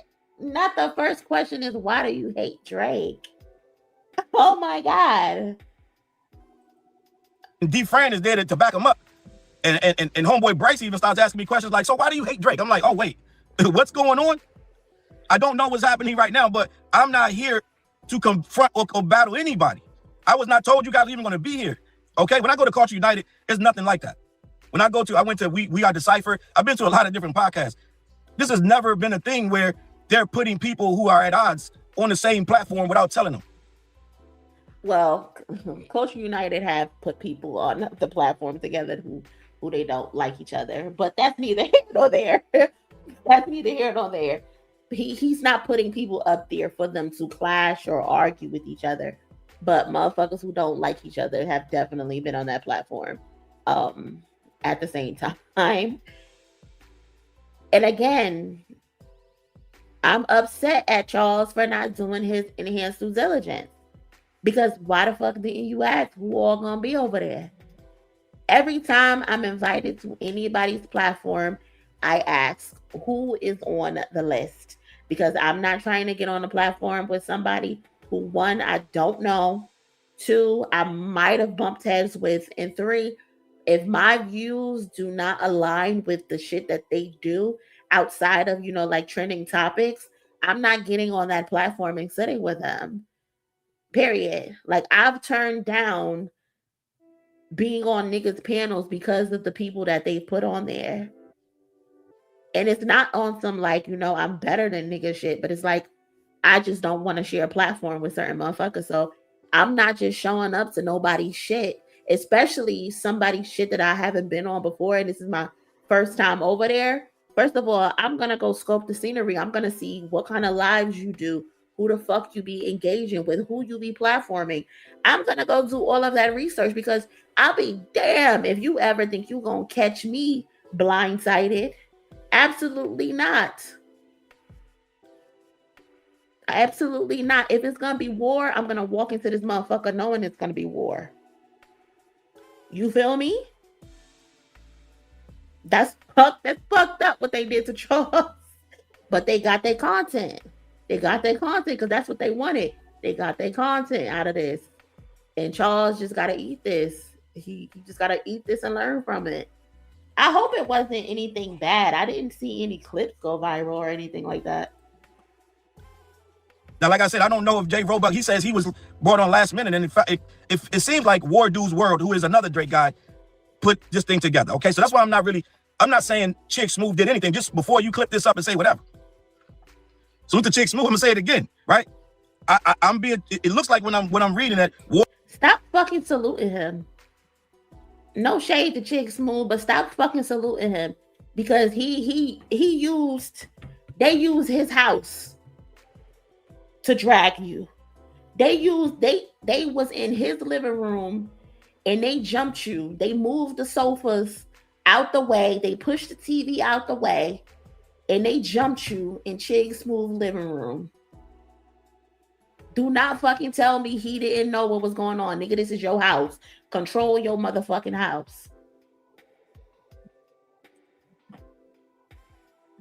War Dude's World kind of put this together, right? And it is what it is.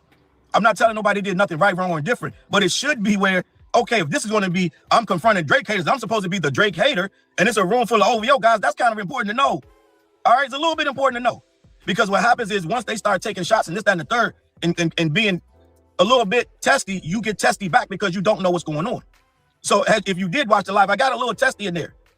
And if we can't agree on the simplest of things, then we can't agree on the big things. It got a little wonky to me because what's the dirt's in the chat. Flacco comes on the stream. It's very pro Drake in there, gang. So everything I'm saying is being looked at as, what? Like everybody a lot of the people in the room, let's just say that. Some of the people were like, nah, bro, I don't know. So it's kind of, you know what I'm saying? It's a little weird, guys. I'm just gonna keep it a buck. When everything you're saying is falling flat for the most part. Now I held my own. I'm gonna keep it a buck with you. But at some point, you start to feel like we can't even agree on the simplest of things, right? We're saying shit like Jay-Z's a better rapper than 50 Cent. 50 Cent out-rapped Jay-Z in 03. It's like all this straight. I'm like, we're debating this. Like it got kind of, to me, crazy, guys. I'm gonna keep it a buck, right? And it started to feel like they had agendas and I didn't know about the agendas.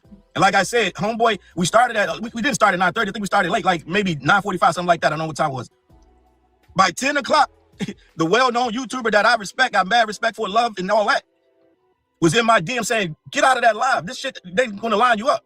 So he already saw the play. Guys, listen, I'm a guy, I keep my word. Challz, if they saw it, why didn't you see it? Why didn't you back out? So you was just in there, you was just in that bitch chilling. You was just in that bitch chilling. What? Nash, this video kind of old. What video kind of old? This shit was put up 2 days ago. Excuse me for just getting to it. Excuse me. I can't watch it because it came out 2 days ago. I'm just getting hip to what happened. If I'm coming on your platform, I'm coming. And I'm not going to bow out. I'm not going to leave. I'm not going to run. But at the end of the day, when I look back on this, Jay Roebuck going live, naming his thing, Drake's biggest haters confronted. He already knew the play, guys. I'm going to keep it a buck. Now, some people going to look at this like, you making excuses. It ain't no excuse. Go Wallace, he looked like he was in the fucking play. Yeah. Guys, I'm telling you the facts. You can say whatever you want. I don't care. I already know people on that side not going to like what I say. People on this side going to agree with me. It is what it is. That's why you don't just throw people in and try to make them answer questions. I didn't even know what the questions were going to be. Okay?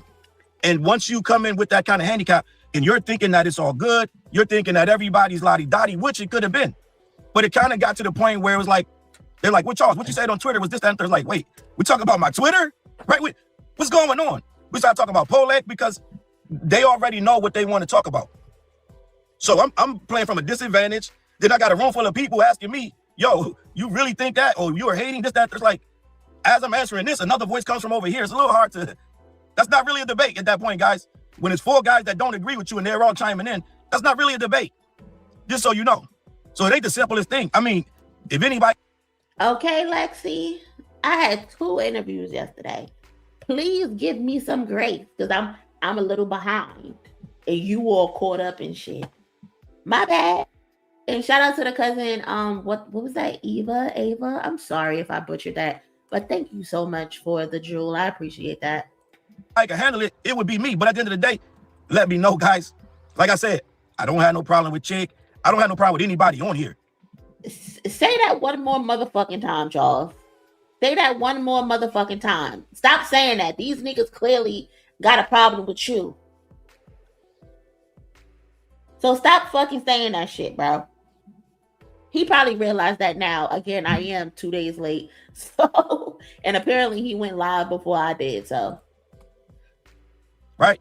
I don't have no problem with anybody on here. That's not the point of this video. But I do want to be open and transparent about that because I already know where it's going. I already know what this is. Jay Roebuck already got it up. He's running with it. They're having a blast in the comments, right? So it is what it is. I do this. I understand the game. But I just need you guys to know where it's all started, right? Some people may say they lined you up. It's an ambush, all that. I'm not saying none of that. I'm just telling you, when you understand, when these clips start coming out and this, that, and the third. Oh, so they were, Queen Bee, they were salivating at the opportunity to go at Challz, is what you're saying. They were talking over each other. They were salivating like. It's whatever. Now, there was a lot of moments in there that were kind of cool, but it just, when you peel back the layers, it's not a good environment. If I felt yucky when I got off, gang, I'm just going to keep it a buck. When you going into something like that and you feel attacks coming from different angles and questions that are lined up against you, that you had no preparation, you didn't know this was going to be this kind of room, I'm just keeping it a buck, guys. I'm just keeping it a buck. So, end of the day, where I got with that situation was, I got to protect my brain a little better. I got to protect myself a little better. I got to ask better questions before I take these lives. You should have been doing that when they hacked your email. You should be on your P's and Q and on guard for every motherfucking thing.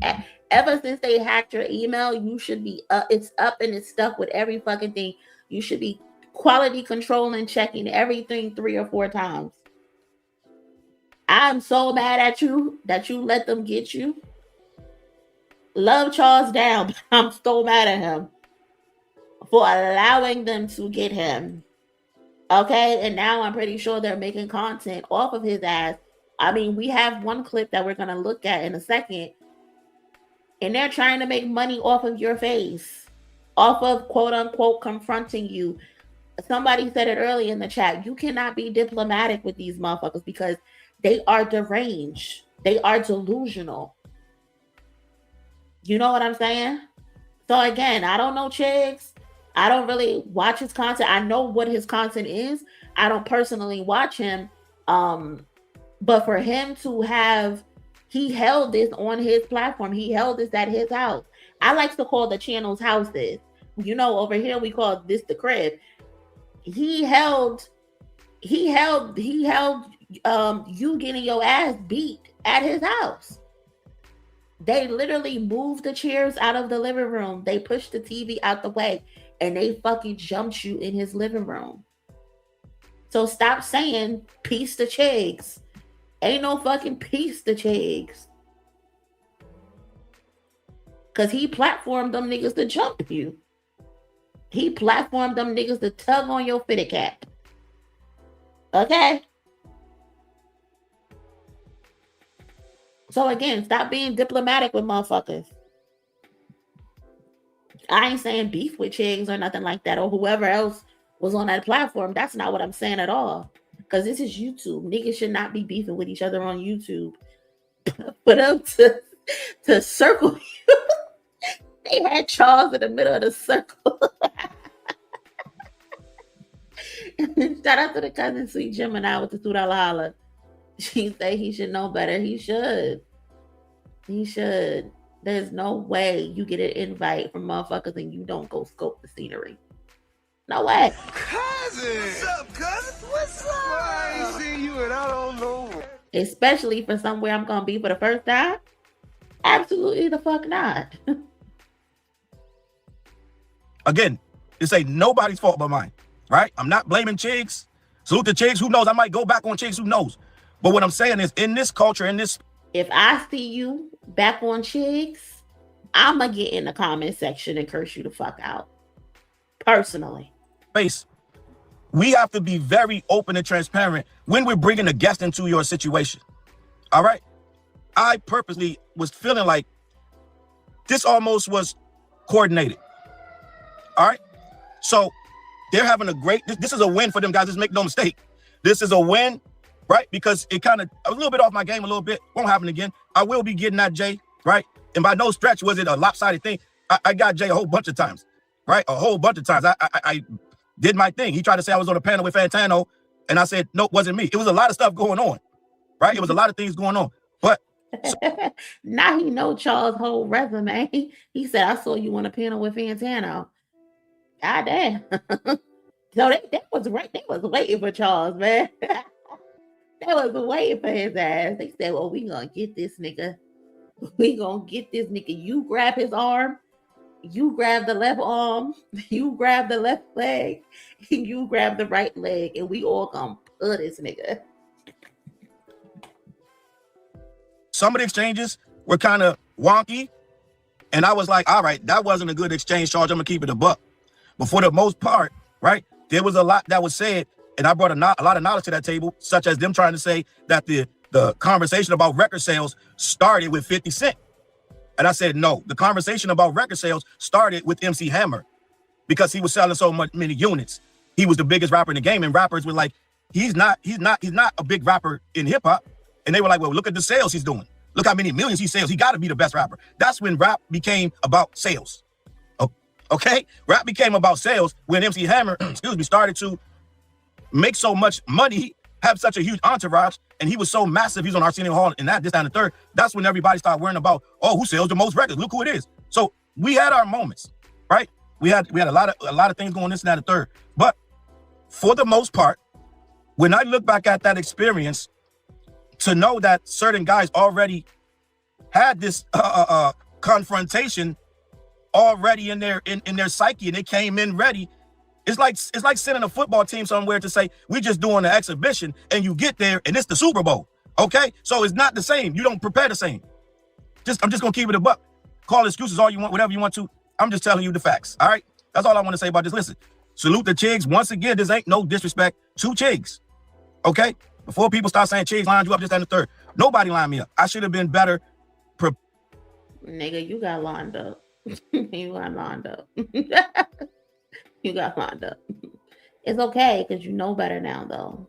Parrot, I should have asked some better questions. Going forward, when I do these podcasts, and you saw my chat, all of you guys showed up. It was massive. You guys were in the chat holding it down for damn near 3 hours straight. It is what it is, but I'm not going to put you through that again. I'm not going to make you sit up for 3 hours watching something that is absolutely not favorable. The content, who wants to talk about that for 3 hours? Okay, it needs to be, when I bring you somewhere, when you guys are locked in, like when I went to No Jumper, although my audience was smaller then, the whole chat went over there, right? I only had like 10,000 followers at that time. The whole chat went over there. It was in the thing. When I went to, wherever I go, the chat goes. I'm not going to be bringing you guys to nothing fugazi no more. So when I say I'm going to be somewhere, it's going to be vetted. It's going to be vetted. I'm going to know you're not popping up on the screen with guys who openly are out to get me without me knowing. And I'm going to leave it at that. No more panels of 9, guys. I'm just not going to be doing that. I'm going to leave it at that. But listen, everybody on there was respectful. I like everybody on there. I don't have no problem before it gets out of hand. When people start saying this, that, and the third. Okay? So all these guys, I listen, open to discussion. I'll see them again. I will be online with these guys again somewhere, some kind of way.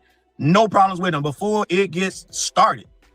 I'm just telling you my side of events. Theirs may be different. I know Joe Roebuck wrote on his thing that he was told last minute as well. So what I'm telling you is this. When you see me go to something going forward, oh yeah, I'm going to know the details. I'm not going to be dragging y'all no. Damn, did they at least split the super chats with you at least? Did they at least spread the bread? Did they? Or you went up there and got your ass beat for free? This is crazy. Let me see. Hold on. Let me see. If I got the... Hold on. I think I got the other... I think we kind of got the gist of Challz's video.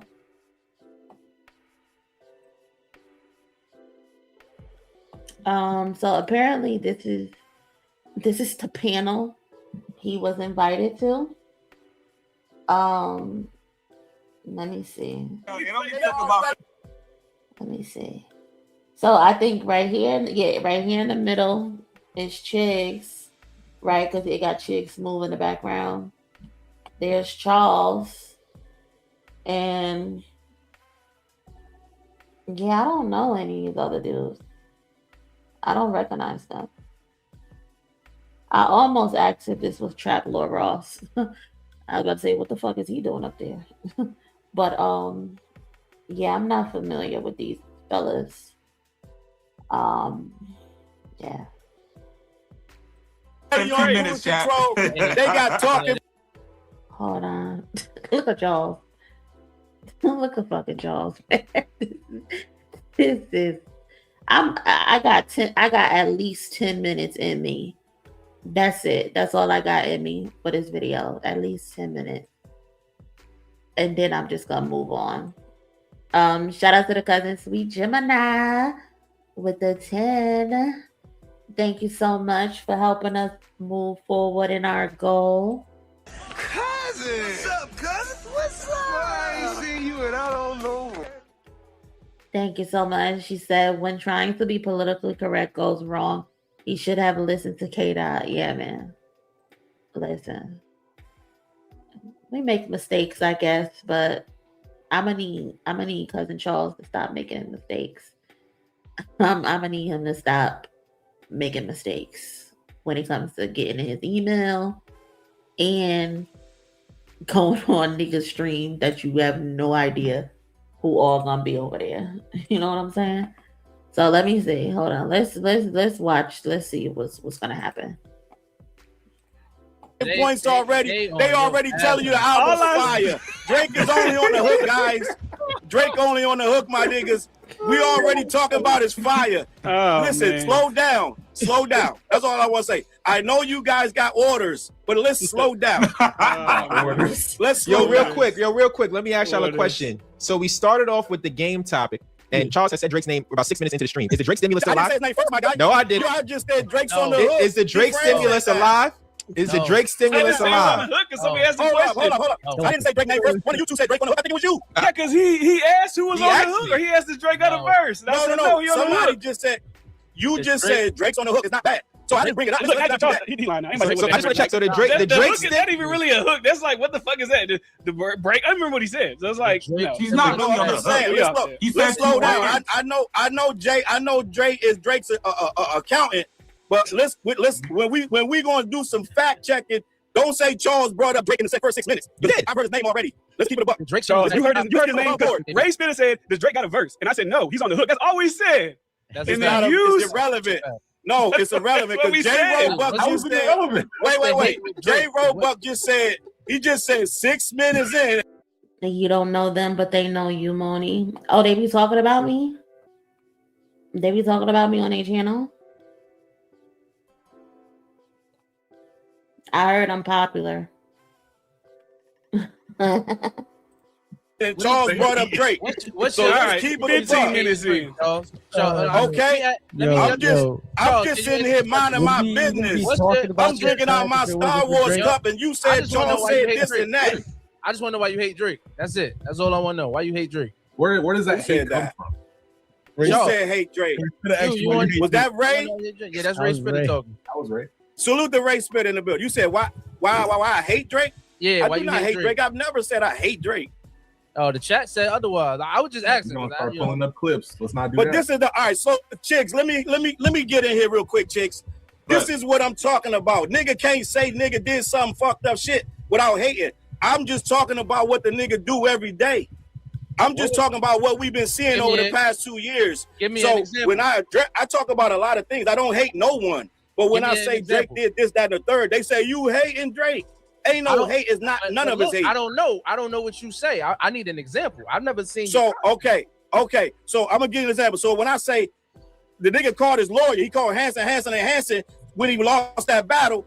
That's just me being. That's a fact. So when I criticize a rapper, you can't tell a rapper from the 80s that a nigga actually called a lawyer over a battle. So when I say a rapper called a lawyer over a battle, that's just fucking fact. Well, so I'm not hating the nigga. I'm just telling the fact. I think now it's been justified, and we know the reasons why he called the lawyer for the battle. Did we not see the whole situation play out? Oh, who said it's justified? It's been justified. Like we know what's justified about calling a lawyer over a rap battle. We now know the reason why they're on the same label or whatever the situation is. Drake feel as though the label is using Kendrick as propaganda to. Oh my God! I would have walked out. Hearing this, I would have walked the fuck out because there's no way you really believe this bullshit. There's no way you really believe this bullshit. I would have walked the fuck out because why? Disrespect him, and because they have a whole situation with their deal, so that was the reason. Bro, you don't even make fucking sense. You don't even make fucking sense. Is UMG not supposed to do your fucking job for Kendrick Lamar just like they're supposed to do their fucking job for Drake? The fuck you niggas be talking about? You spitting a narrative that Drake came up with himself. That is not what happened. These two niggas battled. He lost. He called his lawyer. And they made up a narrative about Lucian Grange. They made up a whole narrative. Battle shouldn't get in it. Don't call your lawyer when the shit get too tricky and sticky. If he couldn't have handled a rap battle, he wouldn't have got in it. He handled it. It was done. He didn't handle it. The nigga bowed out and hopped on 6. He had to battle his label. Because y'all trying to do some bullshit backdooring shit to me, and I'm not letting y'all niggas do that shit. Just because how is it backdoor? They both on the same label. Go ahead, chicks. All right, D-Frame. Okay, all right. D-Frame. Let's get. I was gonna ask you your thoughts on the game right now. I'm sorry, my guy. Game is. I mean, it's a cool record.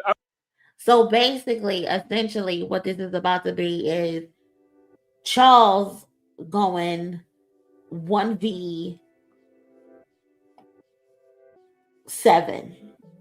unless Chiggs is involved.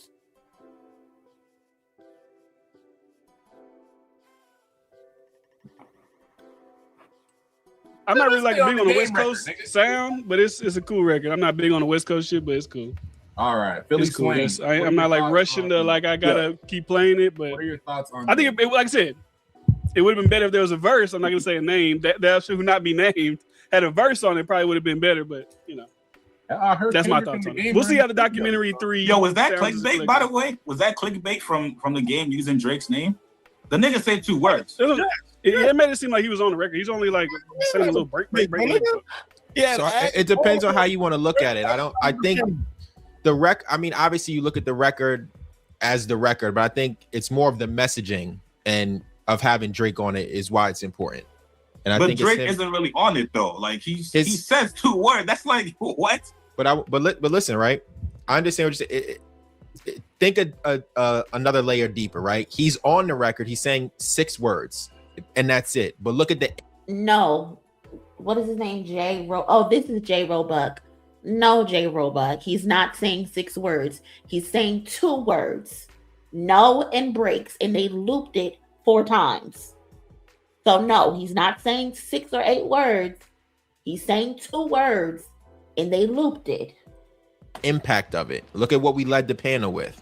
Now look at what that statement says to everyone out there. All the West Coast media already have think pieces out.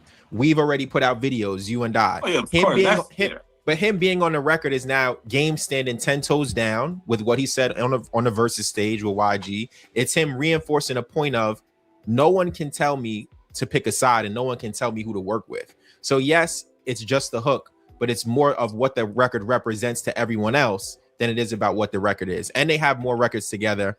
Who knows when those records will come out or what projects they may appear on. This hook could have been old. It could be new. Game was in Toronto. We don't know, but that's the point. Is so you want us to believe they have more records together, and there's no telling when they're gonna come out. And the record that they do have, one of the records that they do have, it's him saying 2 words on the record, and he put that on his album. I'm leading with this because it's going to start conversation before the album drops, and I'm leading with this because I'm standing on my own, and it's him saying it's me against everybody, and it doesn't matter. Me against everybody, and it doesn't matter. Who invited the game into this situation? Nobody. He brought himself into this situation. Nobody gives a fuck about the game and what the fuck the game got going on. He wants to be a part of this story so fucking bad. And all he's doing is being used. You're useful to Drake. He doesn't give a fuck about you. And I guess what is this? What's the dirt? Left a comment. Shout out to Dirk. So yes, they definitely lined you up, Challz. Yes, they lined you up. At my boy. And also documentary 3 having all those songs and then like having all those features and certain people's names aren't on those features on the track. That's people were talking shit about his performances, man. You got to go out there yourself and hear the music. And if you're a Wayne fan, there's no way you're not going to have fun. You know what I mean? And compared to documentary 3, let's see, man. Let's hear it all out. You know, Kendrick is never going to diss Game. He respects him too. Do I think he was dissing Kendrick? I think this was a warning shot, right? I think this was, one of those records that you put out to let somebody know that you're kind of aiming at him, right? Because why would he pick Drake out of everybody for this record? He could have had a West Coast artist. He could have had side. Lupe Fiasco is a rapper of his caliber. If y'all want to talk lyricism, said nothing. And then we didn't even really get the Drake full diss until 2024. Let's stay right there on Joey Badass. Go ahead. Right? Kendrick. I want to call it. If I heard the J. Cole. Is this nigga, this Philly nigga, is he naked? The fuck is going on? 7-minute diss. I don't give a fuck if you delete that shit. You catching something these bars, bro. Ray, you ain't walking to a slippery slope. There's a lot of people. Joe Budden threw 4 records at Drake. Joe Budden threw 4 records at Drake, and what Drake do? Drake dissed him multiple times. Wait, slow down. Every single Joe Budden diss that Drake did, we had to interpret it. Was he talking about Joe? Joe Budden thought the Pump it up. was about him. Pump it up. What you had to interpret? Don't do that, Joe. That's pretty direct. I don't know. That's just like the jig is up. Like that's pretty direct. Yeah. He just dissed him on Iceman saying we wouldn't care if you died tomorrow. You walk around naked in the hallways. But hold on. You guys are quoting lines. Joe Budden threw 4 full diss records at Drake. You guys are quoting subs in lines. It's not really a sub. We know what you're talking about. He never responded to Joe Budden. He dissed him multiple times. But this is my, and it doesn't matter whatever people's response is. I think it's just a worthy question. Is that no one wants to talk about this thing where why does this artist not have to respond? When Jay-Z responded to 50 Cent, 50 Cent was nowhere near the artist he was when Get Rich or Die Trying came out. Nowhere near the artist. So if you're saying, oh, well, Jay was going to sell more than 50, so what? He still responded. Jay was responding. No, it wasn't no have and will always matter. Let me say something, Jay. Now, when Drake first came out and he started bubbling, that nigga was hot as fuck. He didn't even have an album. He came to my city. This nigga packed the shit out. I didn't know who the fuck he was. But he was on fucking fire with no fucking album yet. So I'm saying, I hear you with the sales, but if you're on fire, they coming out. So I hear you what you're saying about the sales, but that don't mean that the streets and the hood and everybody's coming out to see you because you sold some records. I'm telling you, when Drake was P Code Aubrey, that nigga came here and packed this shit out. So what I'm saying is, I'm giving you some Drake fucking knowledge so you can use it. When the nigga was coming out and he ain't had no rap. Happened around the same time. Legend, we might have to mute your mic for saying that shit. Come on, bro. They either gonna stay or they gonna bounce. And I watched them come and go since 1996. I mean, they rushed up though. Yeah. I would argue that 50 Cent was rapping better than Jay-Z at the time when Jay-Z was rapping and 50 was rapping. And his run. Say that. Wait. Say that one more time. That's gonna be a clip. Look, 50 was rapping better than Jay-Z when they both were rapping around. Who the fuck is this nigga, man? You know what? I got one more in me. I can't. He's still trying to learn English. Come the fuck on. Damn, English. Come on, brother. Come the fuck on. Damn, Chig. So it's the first time we're ever seeing Charlemagne having to do. Okay, so we seen What's the Dirt coming here. We seen Poetic Flacco coming here. Challz, you ain't do no enhanced due diligence. You ain't do no research, my nigga. And you didn't leave, my nigga, after a certain point. The video. So I don't know how true that is, but that's what that wasn't a lie. That's what they did. That wasn't a lie. Like they don't say his name on there, but they were definitely talking about academics. Whether or not he did was say that. it. Maul did say that. That's what I'm saying. What the fuck he lied about? Maul said that. That's what I'm saying. Specific clip. But that's what shout out to DW, man. But that's not even that. That's not like that's. I don't know if it's that. That's his. He said that's what. How that one company has over 800 investments, but academics and What's the Dirt are pointing and saying, look, they invested in Jay-Z. I mean, they invested in Rock Nation in a roundabout way with Paul Locke. So that is the link to show that they are involved with the stake lawsuits. So that's what we were talking about on Twitter. It wasn't a long conversation, but go ahead and kick the shit what you want to say. All right, but what's the backstory? The backstory is like, so what happened was Academics pulled up the Pacer account, right? Because it was updated his lawsuit. Because this isn't about the Virginia case, this is about the New Jersey one that he's a part of. I think that's the only one Academics actually named him. And I guess in New Jersey, if you have a third-party funder of your lawsuit, you have to. Oh, so these the niggas who was pushing a narrative that Rock Nation and Jay-Z are behind the state lawsuits against Drake, Aiden Ross Academics, and that Asian in Australia. You know what? I'm not even gonna finish this. Challz, if you're listening, love you, Uck. But don't do this stupid shit again. That ass. Cause this just got me irritated. I'm irritated as fuck. Cause why would you even set yourself up to be on a panel with these niggas? Who the fuck is these niggas? Like, who are they? I don't know. Not one of these niggas, and that's like no disrespect. Only person I recognize is Chiggs, and I don't even engage in his content. But why the fuck are you on this panel with these niggas? You got this motherfucker right here talking about some 50 Cent raps better than Jay-Z. You got this nigga up here talking about we've all come to the conclusion. We ain't come to the conclusion of fucking nothing. The fuck are we talking about? You let these niggas line you up and jump you? Oh my God. I can't believe you. They're gonna make so much content off of you. And you low-key deserve it. Just don't make that same mistake again, my nigga. Don't make that same mistake again. Don't. This is crazy. I can't. Thank you, Monie. Thank Monie for ending this video because this was too much. Saying, yeah, I can't get through this shit. I can't get through this shit at all. At all. I can't believe he did this. Shout out to everybody. We hit 300 likes on YouTube, so appreciate y'all. Thank you so much. We are still like eight away from our goal. So thank you to those who have contributed so far. I appreciate it. And shout out to the folks on Twitter. We have 400 some people on Twitter watching. I don't know why. Where the fuck did y'all come from? But shout out to y'all on Twitter.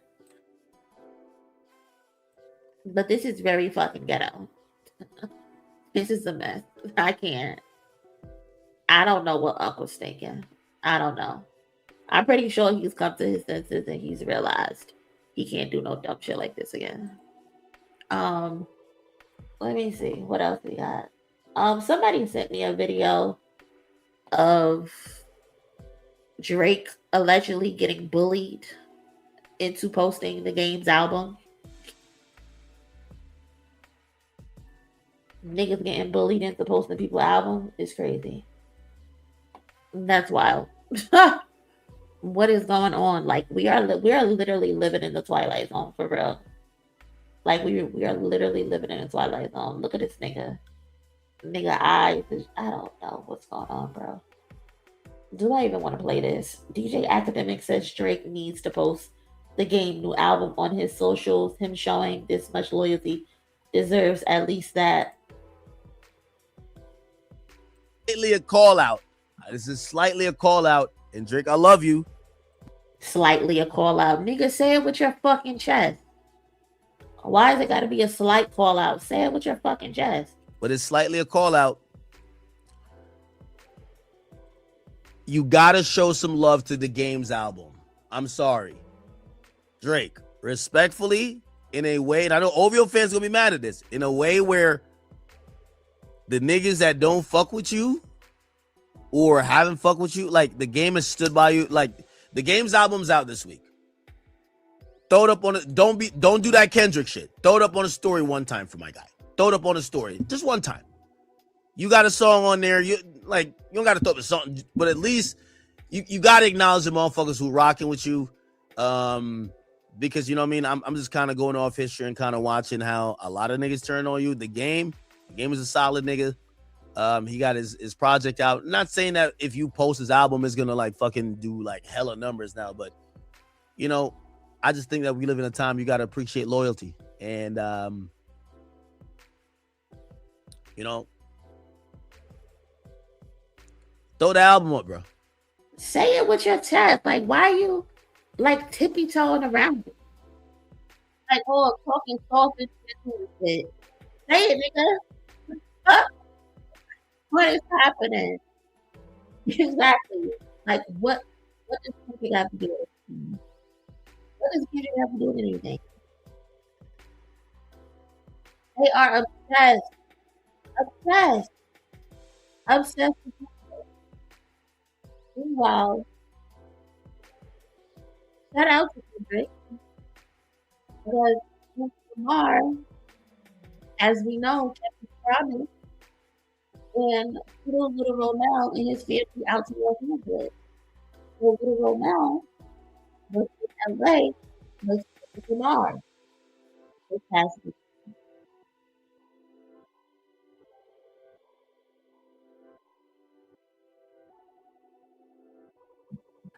Can you hear me now? Let me know if you can hear me. Let me know if you can hear me. Hold on. Perfect. Thank you. I'm not sure why they're bringing Kendrick Lamar up. Kendrick Lamar has nothing to do with that, especially because meanwhile, if this is what Lamar was doing. Kendrick Lamar, as he stated in his promise, Kendrick Lamar flew with Romel and his family out to Los Angeles, and they were together, like he said he would. This is what Kendrick Lamar is doing. Meanwhile, people are talking about him not picking up the phone, adding him into conversations about people's albums getting posted. Just silly stuff. But this is what Kendrick Lamar is doing. Keeping his promises.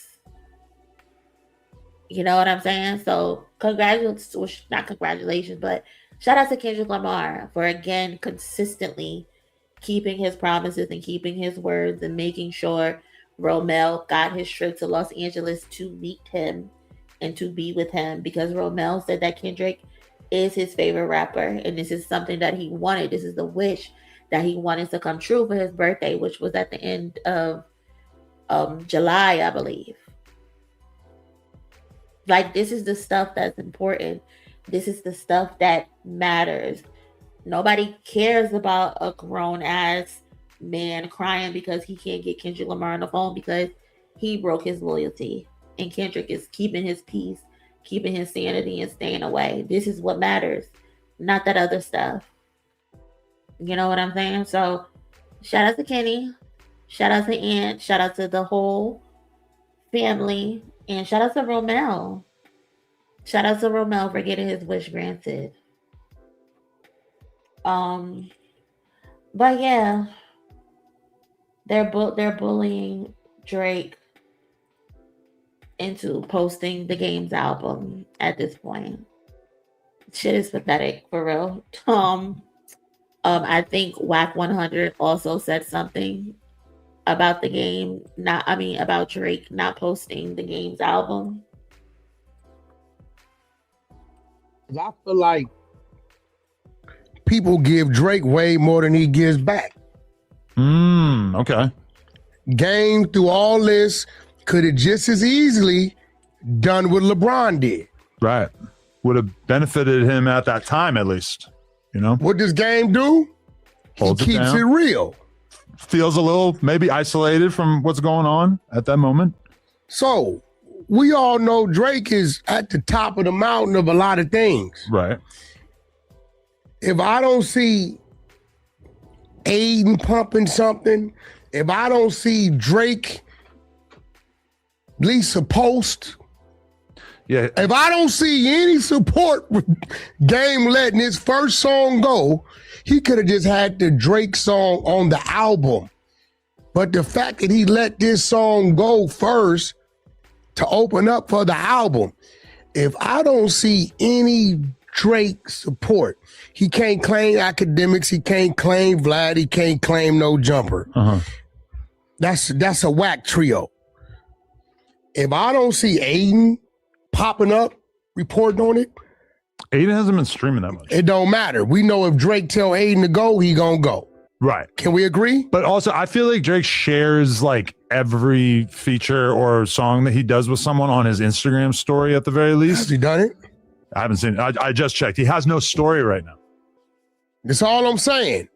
And I really shouldn't have said it, because now if he does it, yeah, it's gonna look like, because this isn't coming out for 3 days to the public. Yeah. Yeah, I think Drake is a little spoiled, and he really ain't showing no honor to those that's honoring him. When Game told me that his album had a Drake feature, I was tripping. I immediately get on the AI to confirm Drake has not done a verse for another rapper since the Kendrick since the Kendrick beef. So I was tripping. I'm telling everybody at the office, like, yo, Game is about to drop this crazy ass song with Drake. And it's a dope song, but let's be real, it's like almost like a lefty gunplay type thing in terms of like it's just one thing repeated over and over, which sure, having featuring Drake on your song is great for Game, but I personally, from talking to Game, thought that we were going to hear a verse, and I wonder if there was a verse. I mean, you never know. Maybe it's another song on there. It's kind of hard to imagine. That's a good point. That's a good point. I'm just simply saying that I feel like Drake on the Game album? Somebody probably gave him a verse. Wow, that would be legendary. Now, this how you know when I say I don't want to hear the Academics No Jumper Vlad shit, right? The date on that is August 8th, right? That's me talking to him, right? You see what he's saying? So he already knows. You get what I'm saying? So I'm waiting to see what you gonna do. Right. So they are behind. Essentially, they are behind the scenes, and he's telling Drake that the game is jumping out the window for you. You have to show him some type of support back. That's basically what Whack 100 is showing Adam 22 right now. That this is a transactional relationship. We all knew that the game is just very useful. The game thinks he's using Drake, but no, Drake is using you, Game. And I personally feel like a conversation was had between Whack 100. Whack 100 likely called Academics, and they had their weekly meeting to go over the narrative for the week. And that was at the top of the list for Whack 100. Get them foot soldiers in order, and they better post Chuck album. They better post that fucking album. I just couldn't imagine having to force a nigga to post an album because you've been jumping out the window for him. So you deserve the post. Like, that is so fucking pitiful. How many times do I have to tell you Drake doesn't give a fuck about you? He only gives a fuck about what you can do for him. He doesn't want to return the favor for you. And when he does return the favor, it's because the niggas had to tell him to do it. Niggas had to give him a pep talk and say, hey, Kendrick would have did this. Like, what? This is crazy. This is embarrassing. And eventually he posted it. And eventually he ends up posting it. But he tags him and then posts his two smoke puffs. The two smoke puffs represents how much he did on the album. That motherfucker said no and breaks. The no represents the first puff and the breaks represents the second puff.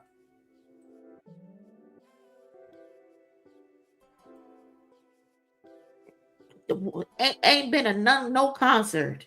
When the last time the game been to a Drake concert? When the last time Drake had a concert on this side, at least?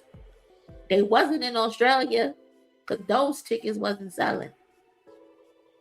He ain't had a concert over here in a minute. So when the last time them kids went to a concert? Get the fuck out of here, bro. This shit is crazy. Having to force a nigga to post your album is insane. But he'll get on the internet and post Ella Langley. He'll get on the internet and post Taylor Swift. He'll get on the internet and post fucking Morgan Wallen. That's what he'll do. He loves siding with the MAGA Republicans. He loves siding with those white people. You niggas though, I only fuck with y'all because I can use y'all. Embarrassing.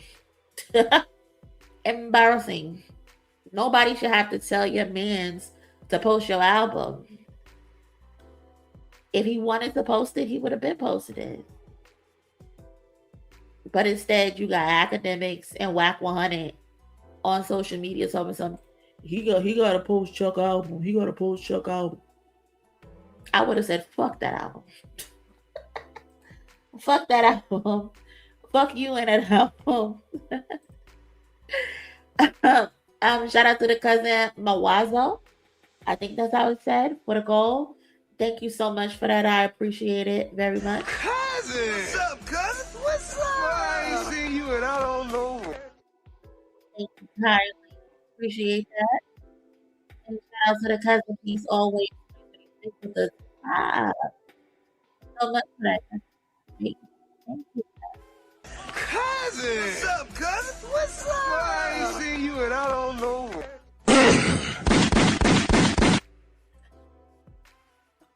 My bad for the gunshots, but thank you so much for contributing to the goal. Thanks, cousin. Chuck that shit in the trash. I can't. These motherfuckers is crazy. And then too, I saw someone just DM me this actually.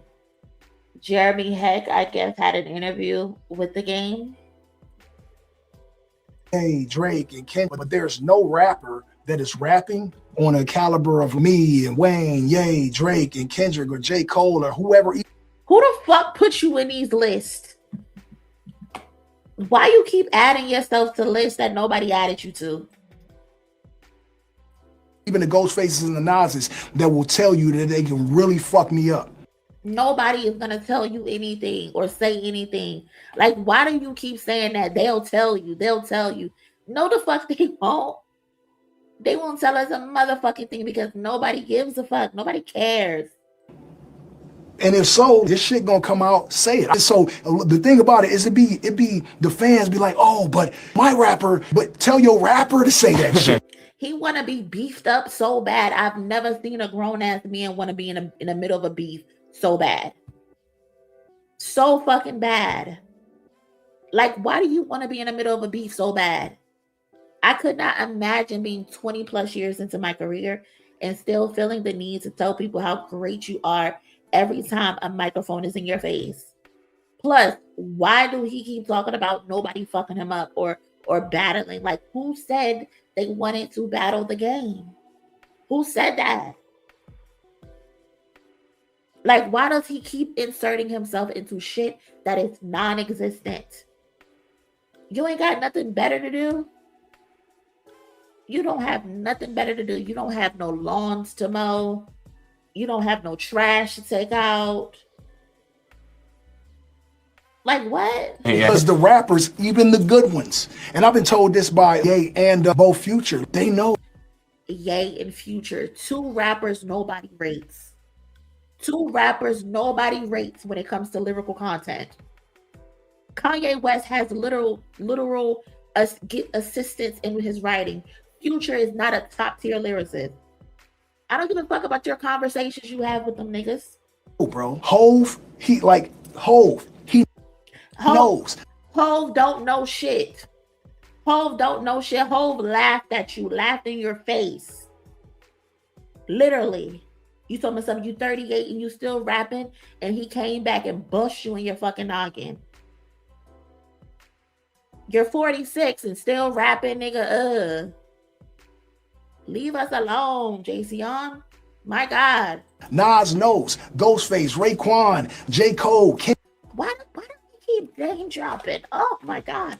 There's nothing worse than a groupie nigga who keeps having other niggas' name in his mouth. Why do you keep name dropping?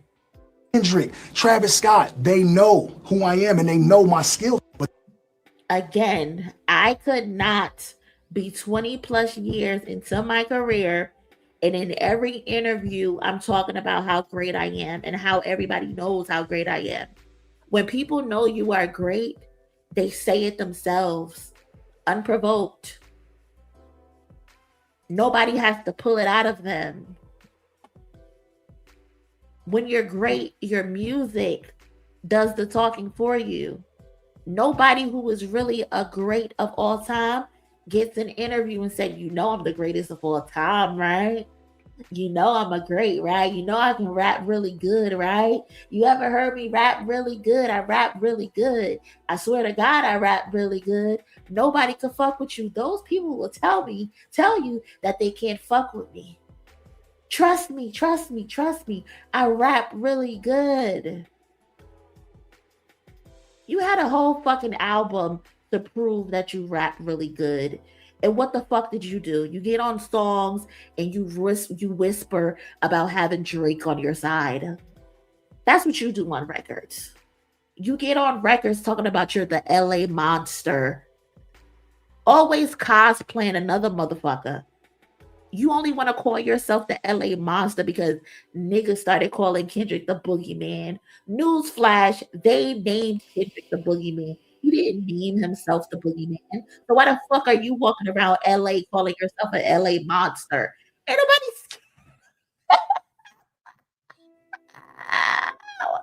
Why is he like this?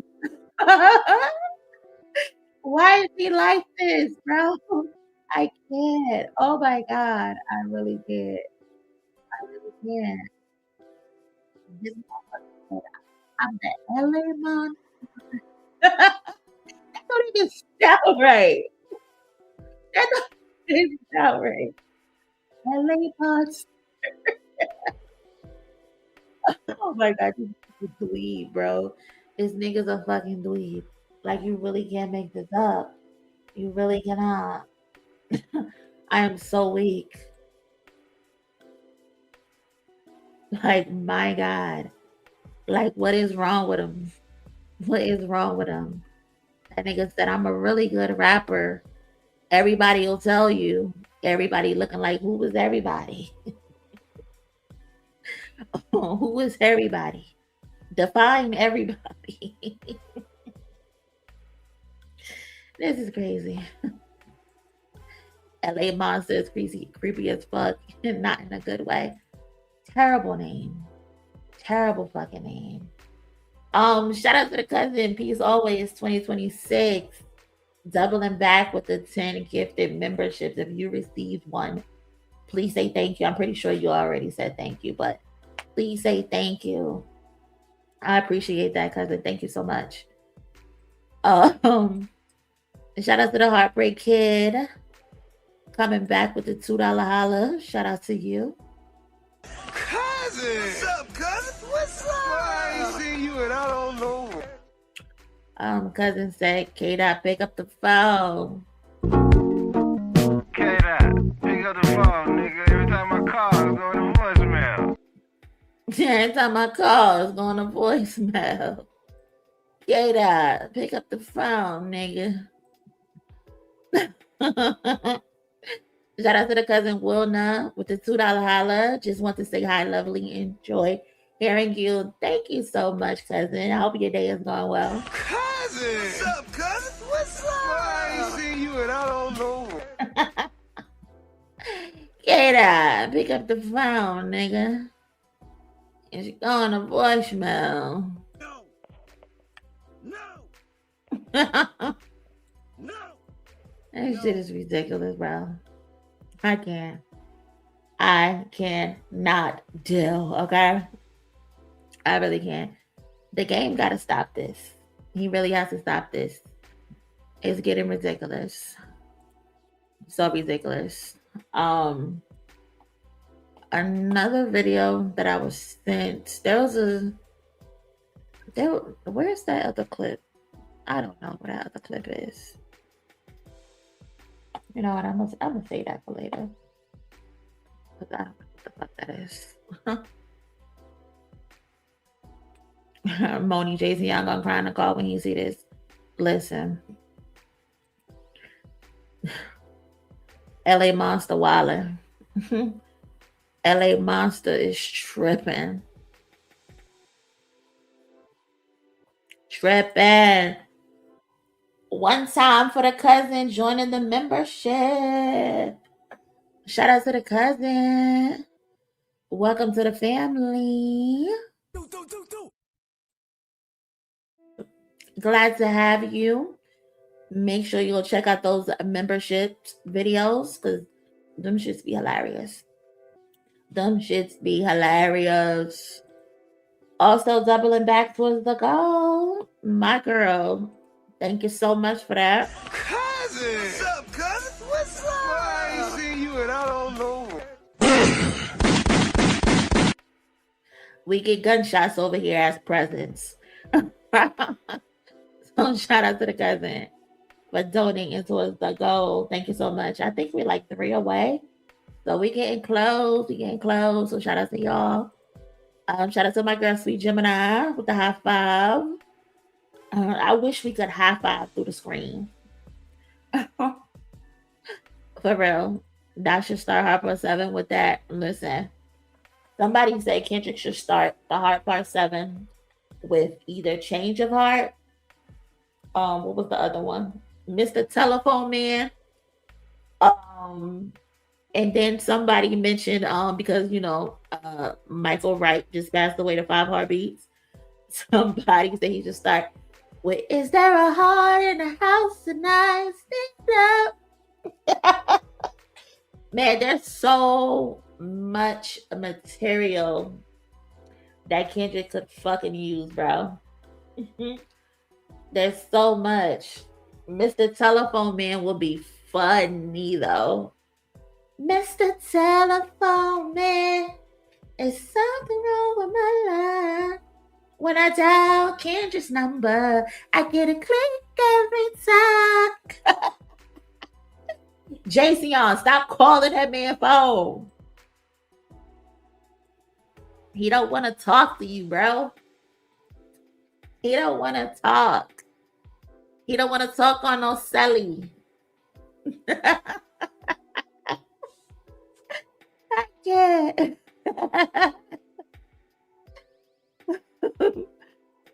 Nabri said, "I'm the real telephone man." I'm weak, bro. That would be funny. I need that to happen, bro. I really do. I really need that to happen. Oh my God. Rich nigga, broke phone, trying to keep the balance, staying strong. For real. Hello? Is it me you're looking for? Do not call Uncle Lionel out because he just was dragging Chris Brown and Usher. So that is crazy. Shout out to the cousin Butterfly Edge towards the goal. Thank you so much for the roses and the 5. Cousin! What's up, cousin? What's up? I ain't seen you and I don't know. I'm so dead. It's not even funny. Like, I'm so weak. Y'all are hilarious, man. Oh my God. I swear to God, y'all be making my day. For real. Y'all really be making my day. Did you see the montage of every time Kendrick has rapped about not answering his phone? No, I didn't see it. Send it to me on do you have me on Twitter? Can you message me on Twitter? I would love to see that. I think that would be hilarious. But I'm pretty sure it's mad times. Nah, send me that. I want to see that. I was listening to Untitled 2 today and realized how prevalent it seems with this situation in mind. A lot of Kendrick records are like that. A lot of them are like that. When you listen to them, it's like, how the fuck did this nigga know? How the fuck did he know?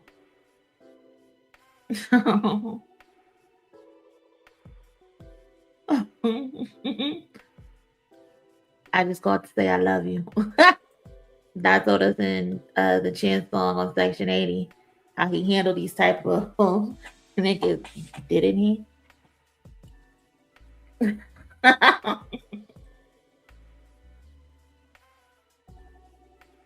But what's funny is the game wasn't the only one calling Kendrick, because Drake was calling him too, trying to get that feature. Drake was calling too. Call him and tell him, come on, help you get your shit. I think you better call on Tyrone. Or Beyonce, Lady Gaga's telephone.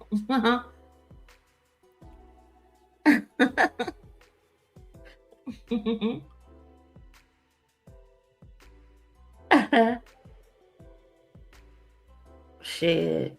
Exactly. Call Drake. The fuck you bothering me for? What can I do for you that Drake can't do for you? Since you said he do so much. You said it's on Whoopin' Feet's page. Let me see. I'm sure.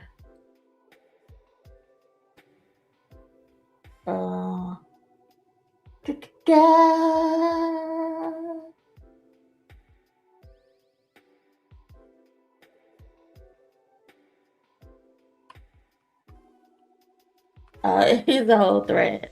Here's the whole thread. Hold on. It says, "What's your favorite Kendrick Lamar not answering the phone lyrics?" Get God on the phone. Rich nigga broke home, trying to keep the balance and staying strong. So when you call my number, I don't never pick up. I don't owe you shit, bitch. Leave me alone. This motherfucker's crazy. KDot, pick up the phone, nigga.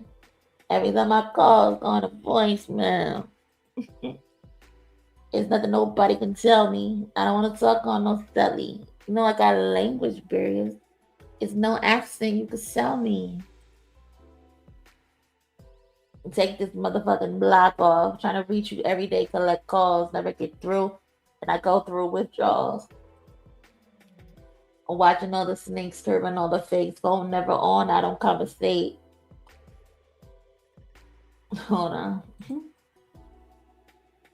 I think that's the one they already posted. Yeah.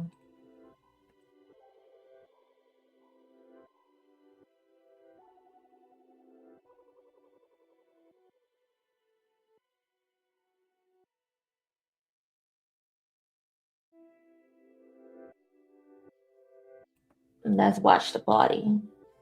You be hollering at whoop-de-whoop. Blah say blah. He say, she say. Oh my God. Shut the fuck up. How?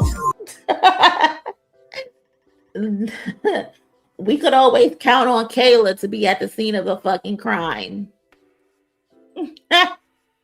Shout out to Kayla. Shout out to the cousin stranger some.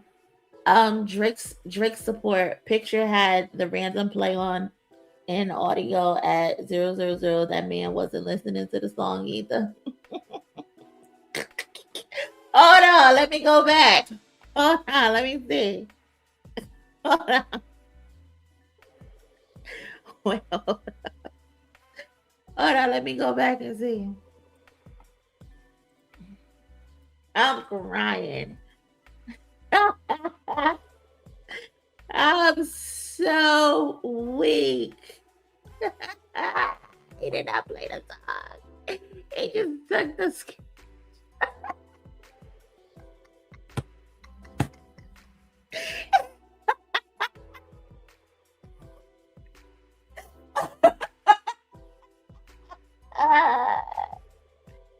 Oh my God.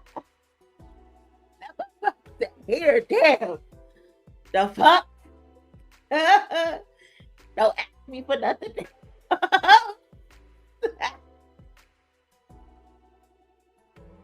I'm so weak, bro. That nigga opened the app, hit play, and just screenshotted it. Oh my God. Shout out to the cousin for the 5 and for pointing that out. I didn't even peep at first. Cousin! What's up, cousin? What's up? I ain't seen you and I don't know. I'm so dead. Bro. Oh my God. Right? You couldn't even pretend you was listening to it, my nigga. You couldn't even fake it. Bro. This is wild. This is crazy. You really can't make this shit up, bro. Oh my God, I got tears in my eyes, bro. This shit is pure comedy. Man, shout out to Drake. Shout out to the game, man. Because these motherfuckers is so stupid. They are so dumb. Like, you really can't make this up. The gift that just keeps on fucking giving, bro. Shout out to the cousin Nisa on the Cash App. I appreciate you so much for that. Thank you. Also, thank you to Unapologetic. Appreciate you, girly. Thank you so much.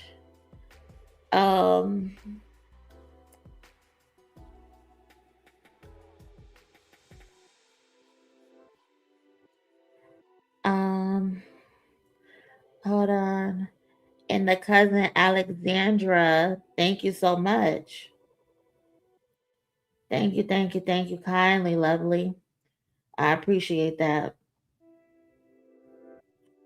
Hold on, let me make sure I didn't miss none. Oh man, Drake is funny. The song is 2 minutes long. Drake sent his line in a voicemail. In a fucking voice note, bro. In a voice note, for real. In a fucking voice note. You really can't make this up. Listen, this shit is like the gift that just keeps on giving. Kendrick got Game listed as potential spam in his contact list. I don't even think he got that nigga number saved. At all. He definitely don't got that nigga number saved. Hold on, let me see what else is going on Twitter before we head out. Because I think we're coming up on 3 hours, which I think is amazing. Hold on. Yeah, I got some videos to edit tomorrow. Let's see. Let's see.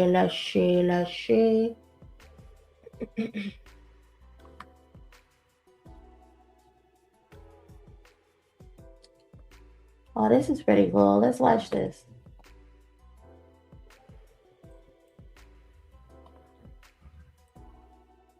Hold on, let's watch this real quick. I feel like I'm going home. There's been a lot of attention with your name. It is amazing, Data. You are a Mexican regional singer, a performer. We've known that you sang with so many groups, including mariachi group called Mariachi Corazón de Mexico. And we also learned that you were a Los Angeles Dodgers fan. And then you sang the tribute. And in that crowd, we know that you were noticed by so many people, including very famous rapper Kendrick Lamar. Yes. How were you feeling? Because you are now part of Kendrick Lamar's latest album. But going back to that day when you sang and you performed for so many to see, how were you feeling that day? I was feeling a lot of emociones en mi corazón. It was a big day to me to be there at first game of World Series and then to sing for my friend Fernando, and not even thinking that day my life is gonna totally changing. Yes. That Kendrick, I don't know if he was there or his people, his team, but then after that, after days, they contact me on Instagram, my friend Kimberly Barreta, and she contacted me and she asked me, okay, I have a propuesta for you that can change your life.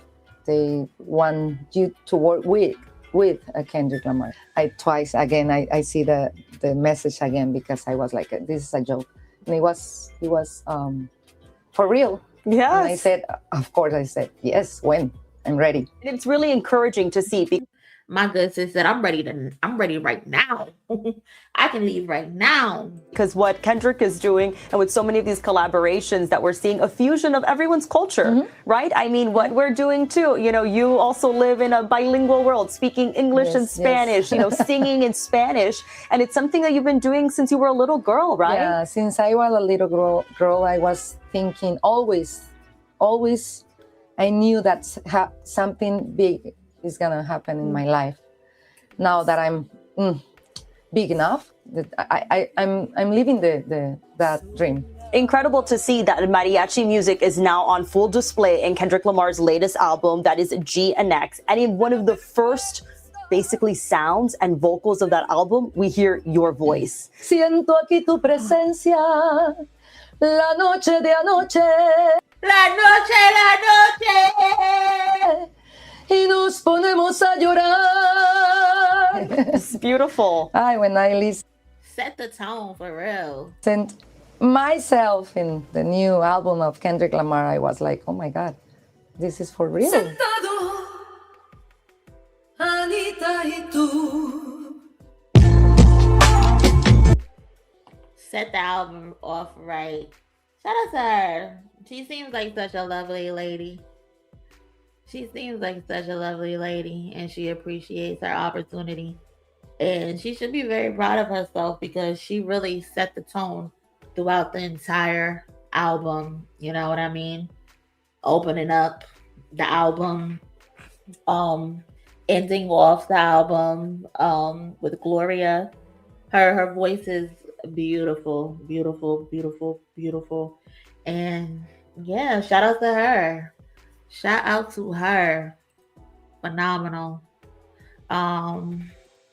For real, her vocals really helped bring the sound together for the album. It definitely did. It really did. I don't think any other voice could have did that. You know? But yeah, shout out to her for that. What else we got going on? What kind of freaky shit is this? Twitter's a hot mess. You gotta be careful on Twitter, cause they gonna show you some shit that you ain't supposed to see. Okay, you gotta be careful on Twitter. What else? Happy birthday to Kobe Bryant. Oh, today's Kobe Bryant's birthday. Is it Kobe Bryant's birthday? I don't know. Shout out to Kobe.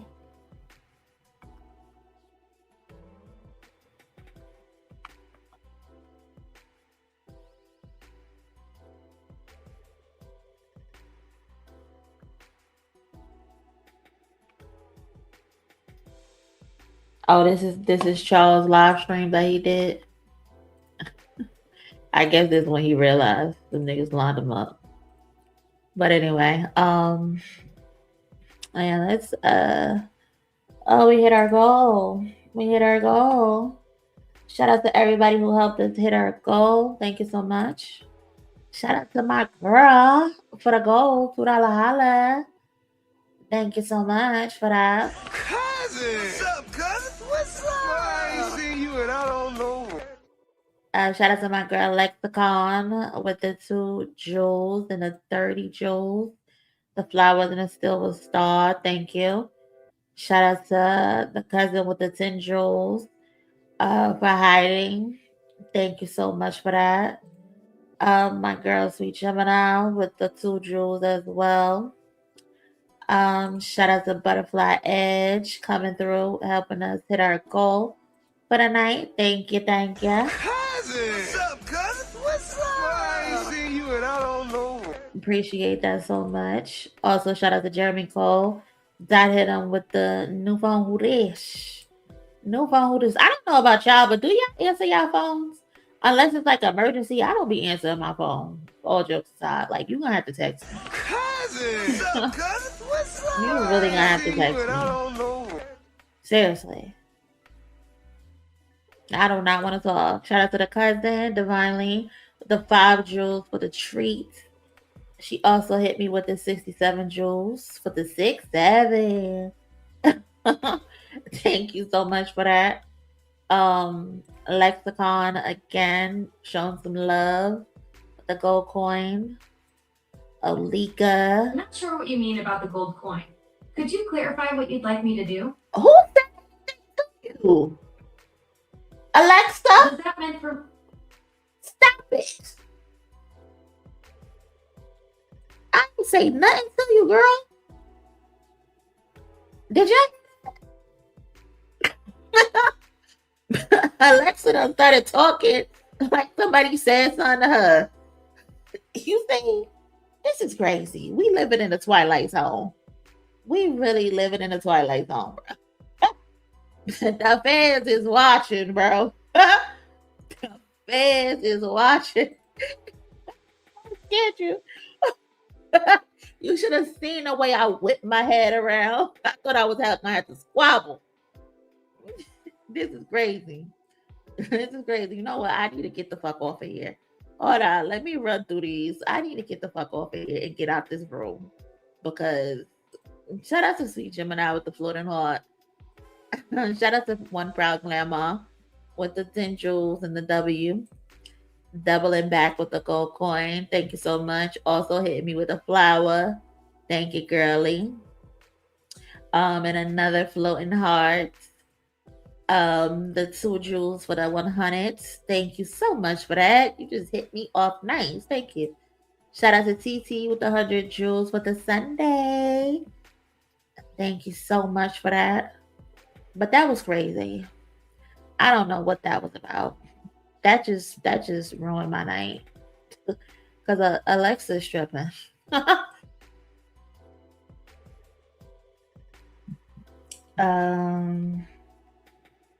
I thought that was in my house. I almost grabbed it. Get the strap. Get the strap.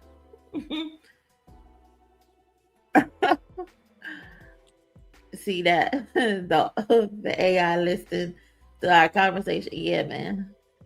Shit crazy. Monie. Alexa. Alexa. Now when I call you, you don't want to fucking answer? This is crazy. Now she don't want to answer me. This is wild. When I'm not talking to her, she want to talk. But when I do want to talk to her, she don't want to talk. Now she acting uppity. Now she's shy. This is crazy. This is ridiculous, man. It is what it is. It is what it is at this point. Thank you, MM, for the 30 jewels, for the flowers. Thank you so much. I love flowers.